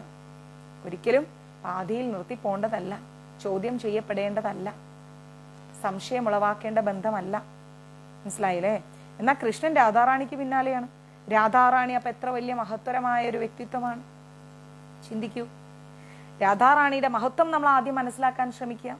അതുകൊണ്ട് നമ്മൾക്ക് എന്താ ഉണ്ടാവുക? സമാധാനവും കൃഷ്ണപ്രേമവും മാത്രമേ ഉണ്ടാവൂ. ഞങ്ങളുടെ ബഹുമാനം ആർക്കർപ്പിക്കണം? ശ്രീമതി രാധാറാണിക്ക് അർപ്പിക്കണം. രാധേ ജയ ജയ മാധവ ദൈത ഗോകുല തരുണി മണ്ഡലമാഹിത തരുണി എന്നാണ് നമ്മൾ മനസ്സിലാക്കേണ്ടത്. അത്രയും ശ്രീമതി രാധാറാണി ജയിക്കട്ടെ, തരുണീമണിയായിരിക്കുന്ന ശ്രീമതി രാധാറാണി ജയിക്കട്ടെ. അപ്പൊ ആരാണ് ജയിക്കുന്നത്? സാക്ഷാൽ ശ്രീകൃഷ്ണൻ ഭഗവാൻ തന്നെ. അപ്പോ എന്താ പറയേണ്ടത്? എല്ലാ പെൺകുട്ടികളെക്കാൾ സുന്ദരിയാണ് ശ്രീമതി രാധാറാണി. നല്ല ആകർഷണമുണ്ട് രാധാറാണിക്ക്, നല്ല സുന്ദരിയാണ്. ഗോകുല തരുണി മണ്ഡല മാഹിത ദാമോദര രതി വർഷണ വേഷേ എന്നാണ് പറയുന്നത്. ഏറ്റവും നല്ല തരുണീമണിയാണ് രാധാറാണി. നല്ല ആകർഷണമുള്ളവളാണ്, നല്ല സ്നേഹമുള്ളവളാണ്, ദയുള്ളവളാണ്, നന്നായി വസ്ത്രം ധരിക്കുന്നവളാണ്. അപ്പൊ ആ ഒരു ശക്തിയിൽ ഭഗവാൻ ദാമോദരൻ ആകർഷിക്കപ്പെടുകയാണ്. മനസ്സിലായില്ലേ? ഹരിനിഷ്കുത വൃന്ദ വിഭൈനീസ്. കൃഷ്ണന്റെ ഒരേ ഒരു ശക്തിയാണത് ശ്രീമതി രാധാറാണി. ആ രാധാറാണി വൃന്ദാവനത്തിലെ രാജ്ഞിയാണ്. ഈ രാജ്ഞി നമ്മൾ വൃന്ദാവനത്തിൽ പോയാൽ കാണാം, അവിടെ രാധാറാണി ഉണ്ട്. അപ്പൊ എല്ലാവരും എന്താണ്? രാധാറാണിയെ ആരാധിച്ചുകൊണ്ടിരിക്കുകയാണ്. എന്നാൽ ആ രാജ്ഞി എപ്പോഴും എന്താ സംസാരിക്കുന്നത്? ജയരാധേ രാധാറാണി എന്നാണ് സംസാരിക്കുന്നത്. വൃന്ദാവനത്തിലെ എല്ലാ ഭക്തന്മാരെ നോക്കുകയാണെങ്കിലും അവരെല്ലാവരും ആരാധിക്കുന്നത് രാധാറാണിയാണ്. ഹരിനിസ്കുത വൃന്ദാ വിപിനീസ്, അതായത് വൃഷഭാനു ദതി നവശശിലേഖേ, വൃഷഭാനു രാജാവിന്റെ മകളായും അവരുടെ സഹകാരിയായ ലളിതാ സഖിയായും വിശാഖ സഖിയായും ഒക്കെ ഭക്തജനങ്ങളായിട്ടൊക്കെ ഇങ്ങനെ ജനങ്ങൾ അവതരിക്കുകയാണ്. അപ്പൊ ആ രാധാറാണിയെ നമ്മള് മറ്റൊരു രീതിയിൽ കാണാൻ പാടില്ല. അങ്ങനെ ശുദ്ധ ഭക്തർക്ക് വേണ്ടി രൂപഗോസ്വാമി പ്രാർത്ഥിച്ചുകൊണ്ടേയിരിക്കുകയാണ്. രാധാറാണി അവരൊക്കെ ഉൾക്കൊള്ളട്ടെ, എല്ലാവരും ഉൾക്കൊള്ളട്ടെ, എല്ലാവരും ഉൾക്കൊള്ളട്ടെ എന്ന് പറഞ്ഞു. അപ്പൊ ഇനിയെങ്കിലും നമ്മൾ രാധാറാണിയെ ഉൾക്കൊള്ളാം. മനസ്സിലായില്ലേ? ഒരിക്കലും രാധാറാണിയെ വിട്ട് നമ്മളൊരു കളി കളിക്കരുത്. കരുണാം ഗുരുമയി കരുണാഭാരിതേ, ആരാധിയായിരിക്കുന്ന ശ്രീമതി രാധാറാണി അവിടുന്ന് കരുണ നിറഞ്ഞവളാണ്, കാരുണ്യമുള്ളവളാണ്. അതുകൊണ്ട് അങ്ങയുടെ കരുണ ഞങ്ങൾ യാചിക്കുകയാണ്, അല്ലെ? ശ്രീമതി രാധാറാണിയുടെ കരുണ നമ്മൾ യാചിച്ചു കൊണ്ടിരിക്കുകയാണ്. കാരണം എന്താണ്? വളരെ കരുണയുള്ള ഒരാളാണ് ശ്രീമതി രാധാറാണി. ആ ഒരു കരുണ വളരെ എളുപ്പത്തിൽ ആ നാമം ജപിക്കുന്നവരുടെ ഉള്ളിലേക്ക് വരും. എത്ര പെട്ടെന്ന് കരുണ ലഭിക്കുമോ അത്രയും പെട്ടെന്ന് ശ്രീമതി രാധാറാണിയുടെ കാരുണ്യം നമുക്ക് വരും. ആ കരുണ നമുക്ക് നൽകണേന്ന് നമ്മളിങ്ങനെ യാചിക്കുകയാണ്. കരുണം കുരുമയി കരുണ ഭാരിതേ സനക സനാതന വർണ്ണിതക്കാരിതേ. അതായത് അയ്യോ, ആരെങ്കിലും നിങ്ങൾ മഹാനാണെന്നൊന്ന് പറഞ്ഞാൽ, പണ്ഡിതനാണെന്ന് പറഞ്ഞാൽ, വലിയ സന്യാസിയാണെന്ന് പറഞ്ഞു കഴിഞ്ഞാൽ പിന്നെ നമ്മൾ അങ്ങ് പൊങ്ങിപ്പോയി, അല്ലേ? അപ്പൊ അങ്ങനെയുള്ള നമ്മുടെ അഹങ്കാരം എല്ലാം മാറാൻ, നമ്മുടെ ആ ധിക്കാര മനോഭാവമൊക്കെ മാറാൻ സാക്ഷാൽ ശ്രീമതി രാധാറാണിയുടെ കാരുണ്യമാണ് നമുക്ക് വേണ്ടത്, അല്ലെ? അപ്പൊ രൂപഗോസ്വാമി പറയാണ്, ഇതൊരു സാധാരണ പെൺകുട്ടിയല്ല, സാധാരണ പെൺകുട്ടിയാണ്. സനക സനാതന വർണ്ണിത ക്യാരറ്റ് എന്നാണ് പറയണത്. അതായത് സാധാരണ ഒരു സനാതന ധർമ്മം ഫോളോ ചെയ്യുന്ന ഒരു പെൺകുട്ടി അല്ല ശ്രീമതി രാധാറാണി, സാധാരണയല്ല. അതുകൊണ്ട് ശ്രീമതി രാധാറാണി ഒരു സാധാരണ മനുഷ്യ പെൺകുട്ടിയായിട്ടോ കൃഷ്ണനെ ഒരു സാധാരണ ഒരു പുരുഷനായിട്ടോ നമ്മൾ കാണരുത്. മനസ്സിലായില്ലേ? ഒരിക്കലും കാണരുത്. പരമമായിരിക്കുന്ന സത്യമാണ് രാധാകൃഷ്ണൻ. കേവല സത്യത്തിൽ ആനന്ദശക്തിയുണ്ട്. കേവല സത്യം എന്ന് പറയുന്ന സാക്ഷാൽ കൃഷ്ണനിൽ ആനന്ദശക്തിയുണ്ട്. മനസ്സിലാവുന്നുണ്ടോ? അത് രാധയുടെയും കൃഷ്ണന്റെയും ആ ഒരു ഇടപാടുകളിൽ നമുക്ക് മനസ്സിലാവും. ഈ സത്യമൊന്നും മനസ്സിലാക്കാതെ രാധാറാണിയുടെ വികാസമായിരിക്കുന്ന ഗോപികമാരെല്ലാം തന്നെ കൃഷ്ണന്റെ കാമുകിമാരാണെന്നും പറഞ്ഞ് അങ്ങനെ ഒരു തെറ്റിദ്ധാരണയും പറഞ്ഞുകൊണ്ട് കൃഷ്ണനാണ് ഏക പുരുഷൻ, പുരുഷന് ചുറ്റും കുറെ സ്ത്രീകളുണ്ട്, അത് ഭൗതികമായിരിക്കുന്ന എന്താ പറയാ കാമത്തിൽ കൊണ്ടുപോയി നമ്മളെല്ലാവരും അതിനെ ഇട്ട് ആ ബന്ധമേ നമ്മൾ വഷളാക്കി നശിപ്പിക്കാൻ ശ്രമിച്ചു എന്നുള്ളതാണ്. അപ്പൊ അതൊക്കെ വിട്ടിട്ട് നമ്മൾ എന്ത് ചെയ്യണം? ജയ് ശ്രീകൃഷ്ണ എന്നുള്ളതില് ജയ് ശ്രീ രാധേ രാധേ എന്ന നാമം കൂടെ ഉൾപ്പെടുത്തിക്കൊണ്ട് നമ്മൾ എന്ത് ചെയ്യണം? രണ്ടുപേരെയും ഒരുപോലെ കണ്ട് പ്രാർത്ഥിച്ച് ജനാർദ്ദനനോട് നമ്മൾ പ്രാർത്ഥിക്കണം. നമ്മൾ മാക്സിമം സന്തോഷത്തോടു കൂടി നമ്മൾ പ്രാർത്ഥിക്കണം. ആ ശ്രീമതി രാധാറാണിയുടെ കാരുണ്യത്തിനായിട്ട് നമ്മൾ പ്രാർത്ഥിക്കണം. ര ശബ്ദോച്ചാരണാത് ഏവ സ്ഫിതോ ഭവതി മാധവ ദശബ്ദോച്ചാരത പശ്ചാത് ദവദേവ്യ സ ബ്രഹ്മ എന്ന് പറഞ്ഞാൽ കേവലം പ്രകമ്പനം രാ എന്ന ശബ്ദം കൃഷ്ണന്റെ ഉത്തമമായിരിക്കുന്ന ആഹ്ലാദത്തെ അങ്ങ് വർണ്ണിച്ചു കാണിക്കാണ് രാ എന്ന ശബ്ദം. കേവലം ദ എന്ന ശബ്ദം കൂടി കേട്ടുകഴിഞ്ഞാൽ ഭഗവാൻ എന്ത് ചെയ്ത് ബഹുമാനത്തോടു കൂടി ആ ഒരു പേരിനെ അങ്ങോട്ട് ഫോളോ ചെയ്യാം. രാ എന്ന് പറയുന്ന നാമത്തിൽ ശക്തി അങ്ങ് വരുമ്പോഴേക്കും ധ എന്ന നാമം കൂടി ചേർന്നാൽ രാധ എന്നായി.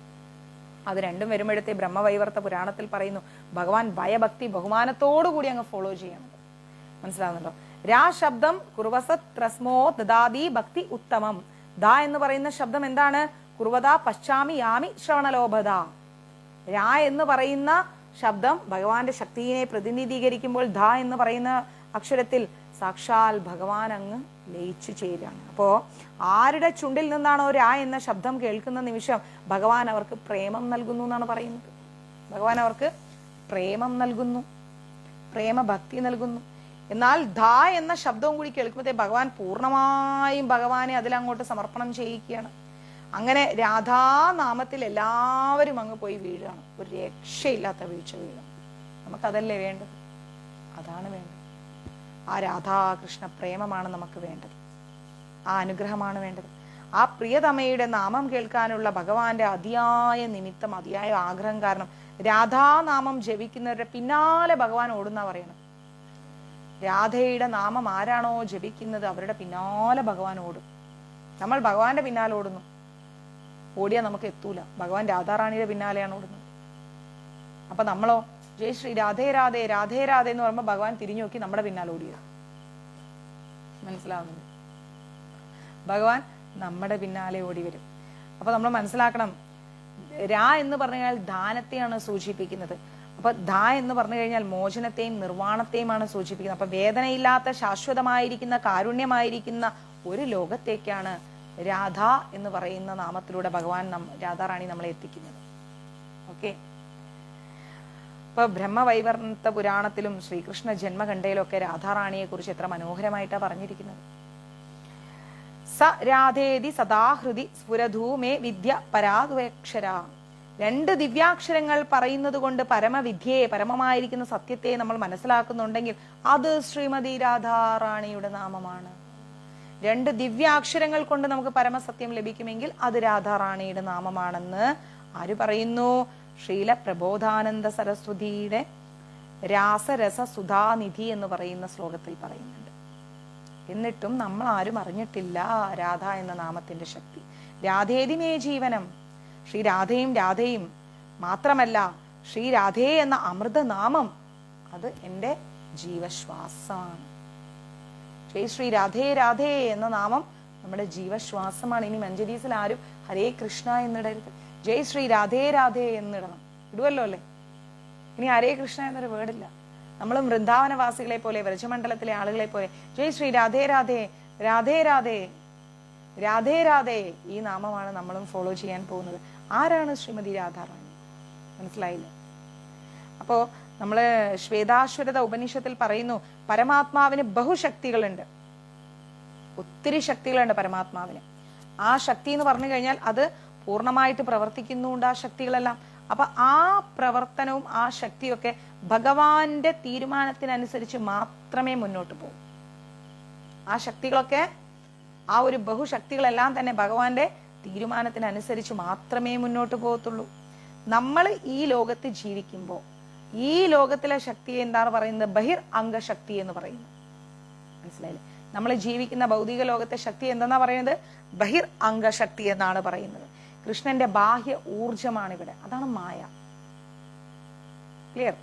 അപ്പൊ ഭഗവാൻ 9-ാമത്തെ അധ്യായത്തിൽ 10-ാം ശ്ലോകത്തിൽ ഗീതയിൽ പറയുന്നുണ്ട് ഭഗവാന്റെ മേൽനോട്ടത്തിലാണ് ഭൗതിക ഊർജം പ്രവർത്തിക്കുന്നത് എന്ന്. ഭൗതിക ഊർജം എന്ന് പറഞ്ഞാൽ ഈ ലോകത്തെ ഊർജം, അത് ഭഗവാന്റെ മേൽനോട്ടത്തിലാണ് പ്രവർത്തിക്കുന്നത് എന്ന്.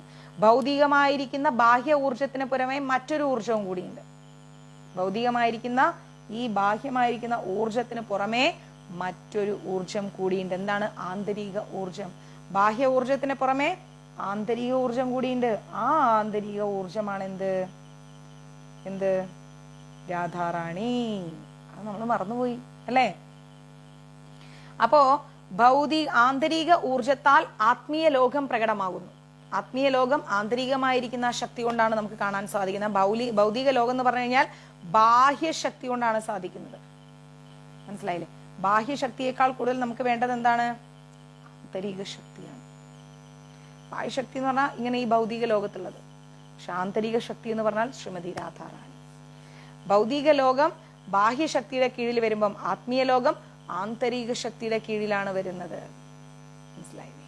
അപ്പോൾ ഈ ആന്തരിക ശക്തിയെ ഹ്ലാദിനി ശക്തി എന്നാണ് പറയുന്നത്. അത് ശ്രീമതി രാധാറാണിയാണ്.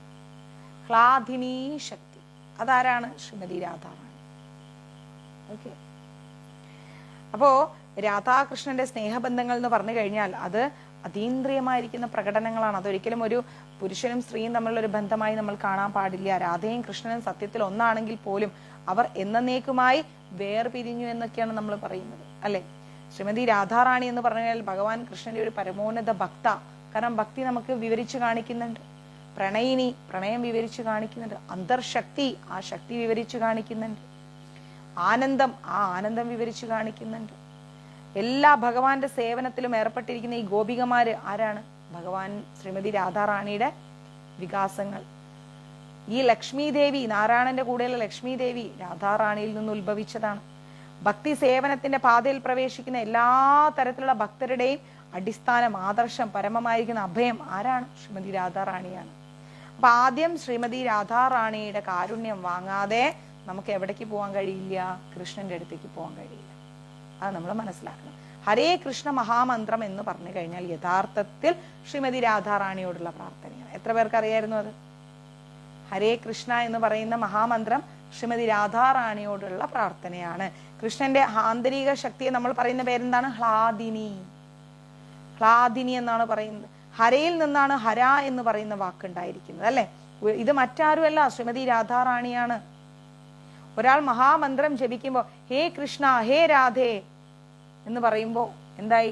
ഹരേ കൃഷ്ണ ഹരേ രാധേ എന്ന് പറയോ? ഇല്ല. ഹരേ കൃഷ്ണ എന്ന് പറയുമ്പോ ഹരേ എന്നത് ശ്രീമതി രാധാറാണി, കൃഷ്ണ എന്ന് പറഞ്ഞാൽ കൃഷ്ണൻ. അപ്പോ നമുക്ക് കൃഷ്ണനെ നേരിട്ട് പിടിക്കാന്ന് പറഞ്ഞാൽ കുറച്ച് പ്രശ്നമാണ്. പക്ഷേ ഭഗവാൻ നല്ല ഭക്തവത്സലനാണ്. പക്ഷെ നേരിട്ട് പിടിക്കാൻ നമുക്ക് കിട്ടൂല, നമുക്ക് നിന്ന് തരൂല. അതാണ് മനസ്സിലാക്കണേ. എപ്പോഴും ഭക്തരെ എന്താ പറയാ പ്രീതിപ്പെടുത്താൻ ഭഗവാന് ഭയങ്കര ഇഷ്ടമാണ്. ഭക്തരെ പ്രീതിപ്പെടുത്താൻ ഭഗവാന് ഭയങ്കര ഇഷ്ടമാണ്. പക്ഷെ നമ്മൾ അതൊന്നുകൊണ്ടും എന്താണ് ഹാപ്പി അല്ല. 1 കിട്ടിയാൽ 10 വേണം, 10 കിട്ടിയാൽ 20 വേണം, 20 കിട്ടിയാൽ 30 വേണം. ഇതാണ് പ്രശ്നം. ഈ ചിന്തയാണ് നമുക്ക്. എന്നാൽ ഭഗവാൻ നമുക്ക് നിറയെ തരാനിരിക്കുമ്പോ ഒരു മരുന്ന് കടയിൽ നിന്ന് വാങ്ങിച്ചുകൊണ്ടെത്തുന്ന നമുക്ക് എഴുതിയ മരുന്നാണെങ്കിലും നമ്മൾ കഴിക്കേണ്ട മരുന്നാണ് നമ്മൾ ഒറ്റയടിക്ക് എടുത്ത് കഴിക്കോ? ഇല്ല, കുറച്ചായിട്ടേ കഴിക്കും. അതുപോലെ ഭഗവാൻ നമുക്ക് തരുന്ന കാരുണ്യം നമ്മൾ അറിയുന്നില്ല, കുറച്ചായിട്ടാണ് തരുന്നത്. ചെറിയ മഴച്ചാറിലുണ്ടെങ്കിൽ നമ്മൾ എന്ത് ചെയ്യും? കുഴപ്പമില്ല, ചെറിയൊരു മഴച്ചാറിലാണ്, ഞാൻ പോയിട്ട് വരാൻ പറയും. പക്ഷെ തിരിച്ചു വരുമ്പോഴത്തേ ഫുള്ളായിട്ട് നിറയും. അതേപോലെ ഭഗവാൻ കുറച്ച് തന്ന് നമ്മൾ പൂർണ്ണതയിലേക്ക് എത്തും.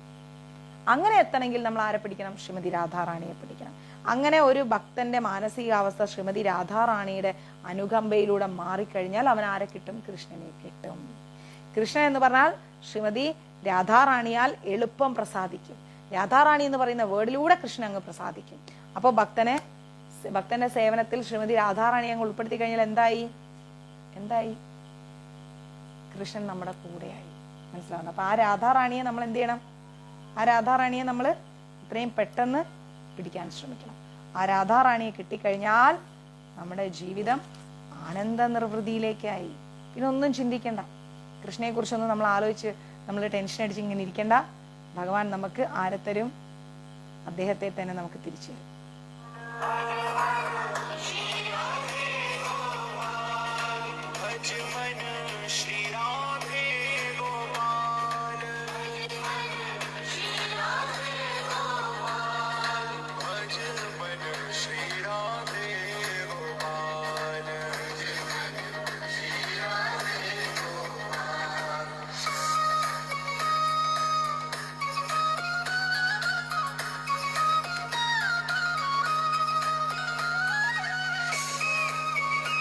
നമുക്ക് വൃന്ദാവന ലീല എന്താന്ന് നോക്കാം, പെട്ടെന്ന് തീർക്കാം.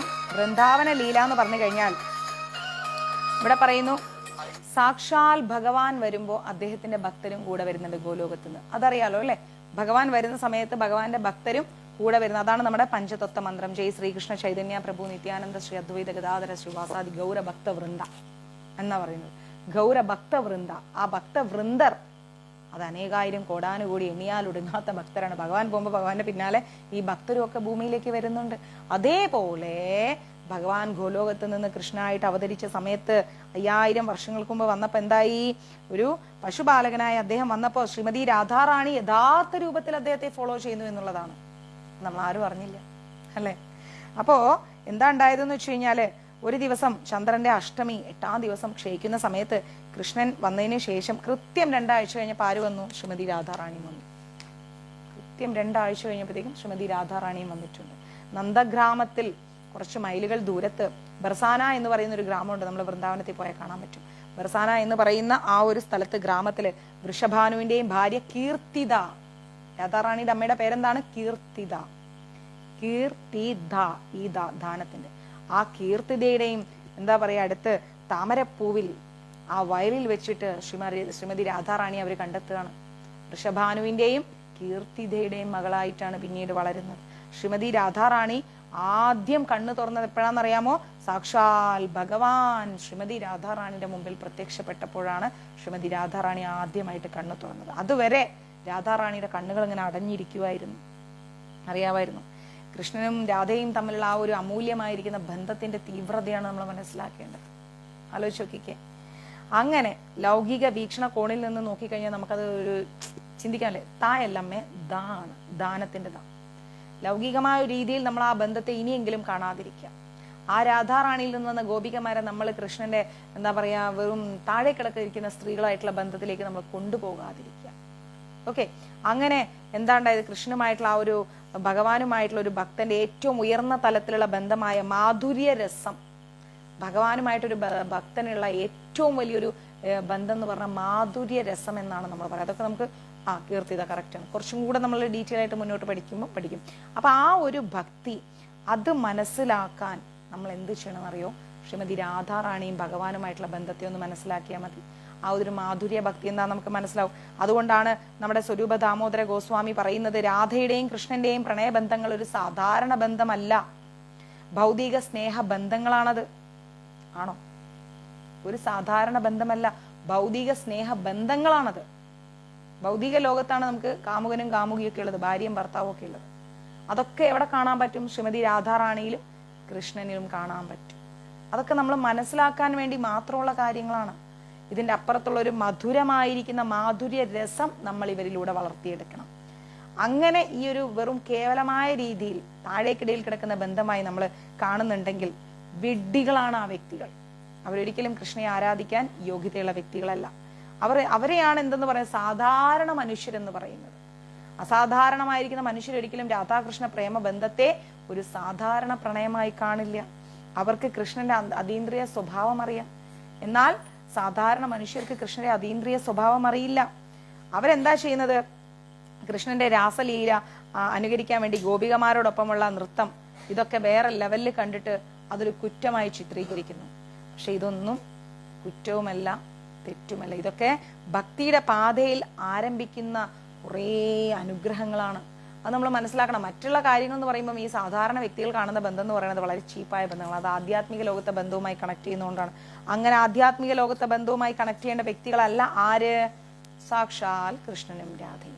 അപ്പൊ ഭഗവാനെയും ശ്രീമതി രാധാറാണിയെയും സേവിക്കാനുള്ളൊരു അവസരത്തിന് വേണ്ടി കരുണയുള്ള അമ്മയോടെന്ന പോലെ നമ്മൾ എന്ത് ചെയ്യണം? ശ്രീമതി രാധാറാണിയോട് പ്രാർത്ഥിക്കണം. രാധാകൃഷ്ണ പ്രേമം നമുക്കുള്ളിൽ വളരാൻ ശ്രീമതി രാധാറാണിയോട് നമ്മൾ നിരന്തരം പ്രാർത്ഥിച്ചുകൊണ്ടേയിരിക്കണം എന്നാണ് പറയുന്നത്. ഇനി ശ്രീമതി രാധാറാണിയുടെ ഗുണങ്ങൾ എന്ന് പറഞ്ഞു കഴിഞ്ഞാൽ ഭക്തിരസാമൃത സിന്ധുവിൽ പറയുന്നു, ഭക്തിയുടെ അമൃത്, അതാണ് ഭക്തിരസാമൃത സിന്ധു. അപ്പൊ ആ ഒരു അമൃതിൽ പറയുന്നത് പോലെ കൃഷ്ണന് 64 അതീന്ദ്രിയ ഗുണങ്ങളുണ്ട്. എന്താ പറയുന്നത്? കൃഷ്ണന് 64 അതീന്ദ്രിയ ഗുണങ്ങളുണ്ട്. ശ്രീമതി രാധാറാണിക്കോ 25 അതീന്ദ്രിയ ഗുണങ്ങളുണ്ട്. കൃഷ്ണൻ എത്രയുണ്ട്? 64. രാധാറാണിക്കോ 25 അതീന്ദ്രിയ ഗുണങ്ങളുണ്ട്. എന്നാൽ കൃഷ്ണനെ പോലും നിയന്ത്രിക്കാൻ ആർക്ക് കഴിയും? ശ്രീമതി രാധാറാണിക്ക് കഴിയും. 64 അതീന്ദ്രിയ ഗുണങ്ങളുള്ള കൃഷ്ണനെ 25 അതീന്ദ്രിയ ഗുണങ്ങളുള്ള ശ്രീമതി രാധാറാണിക്ക് നിയന്ത്രിക്കാൻ കഴിയും. ആ അതീന്ദ്രിയ ഗുണങ്ങൾ എന്ന് പറഞ്ഞു കഴിഞ്ഞാൽ ശ്രീമതി രാധാറാണി എന്ന് പറഞ്ഞാൽ എപ്പോഴും മധുരമുള്ളൊരു വ്യക്തിയാണ്, മാധുര്യം നിറഞ്ഞൊരു വ്യക്തിയാണ്. എപ്പോഴും പുതുമയിൽ നിൽക്കുന്ന ഒരു പെൺകുട്ടിയാണ് ശ്രീമതി രാധാറാണി. എപ്പോഴും കണ്ണുകൾ ഇങ്ങനെ ചലിച്ചുകൊണ്ടേയിരിക്കും രാധാറാണിയുടെ. എപ്പോഴും തിളങ്ങുന്ന ഒരു പുഞ്ചിരിയാണ് ശ്രീമതി രാധാറാണിക്ക്. ശരീരത്തിൽ എപ്പോഴും ശുഭ അടയാളങ്ങളുണ്ട് ശ്രീമതി രാധാറാണിക്ക്. നല്ല വ്യക്തിത്വത്തിന്റെ രുചി കൊണ്ട് കൃഷ്ണനെ അങ്ങ് ഇളക്കി വിടാൻ പറ്റും. നല്ല വ്യക്തിത്വമുള്ള വ്യക്തികളോട് നമുക്കൊരു ആകർഷണം ഉണ്ടാവും അല്ലേ? അങ്ങനെ ശ്രീമതി രാധാറാണിയുടെ വ്യക്തിത്വം കൊണ്ട് കൃഷ്ണൻ എപ്പോഴും ഇങ്ങനെ ചഞ്ചല ഹൃദയനായി പോകും, എപ്പോഴും ഇളകിക്കൊണ്ടേയിരിക്കും. ആ ഒരു ആലാപന കലയിൽ ഭയങ്കര വിദഗ്ധയാണ്.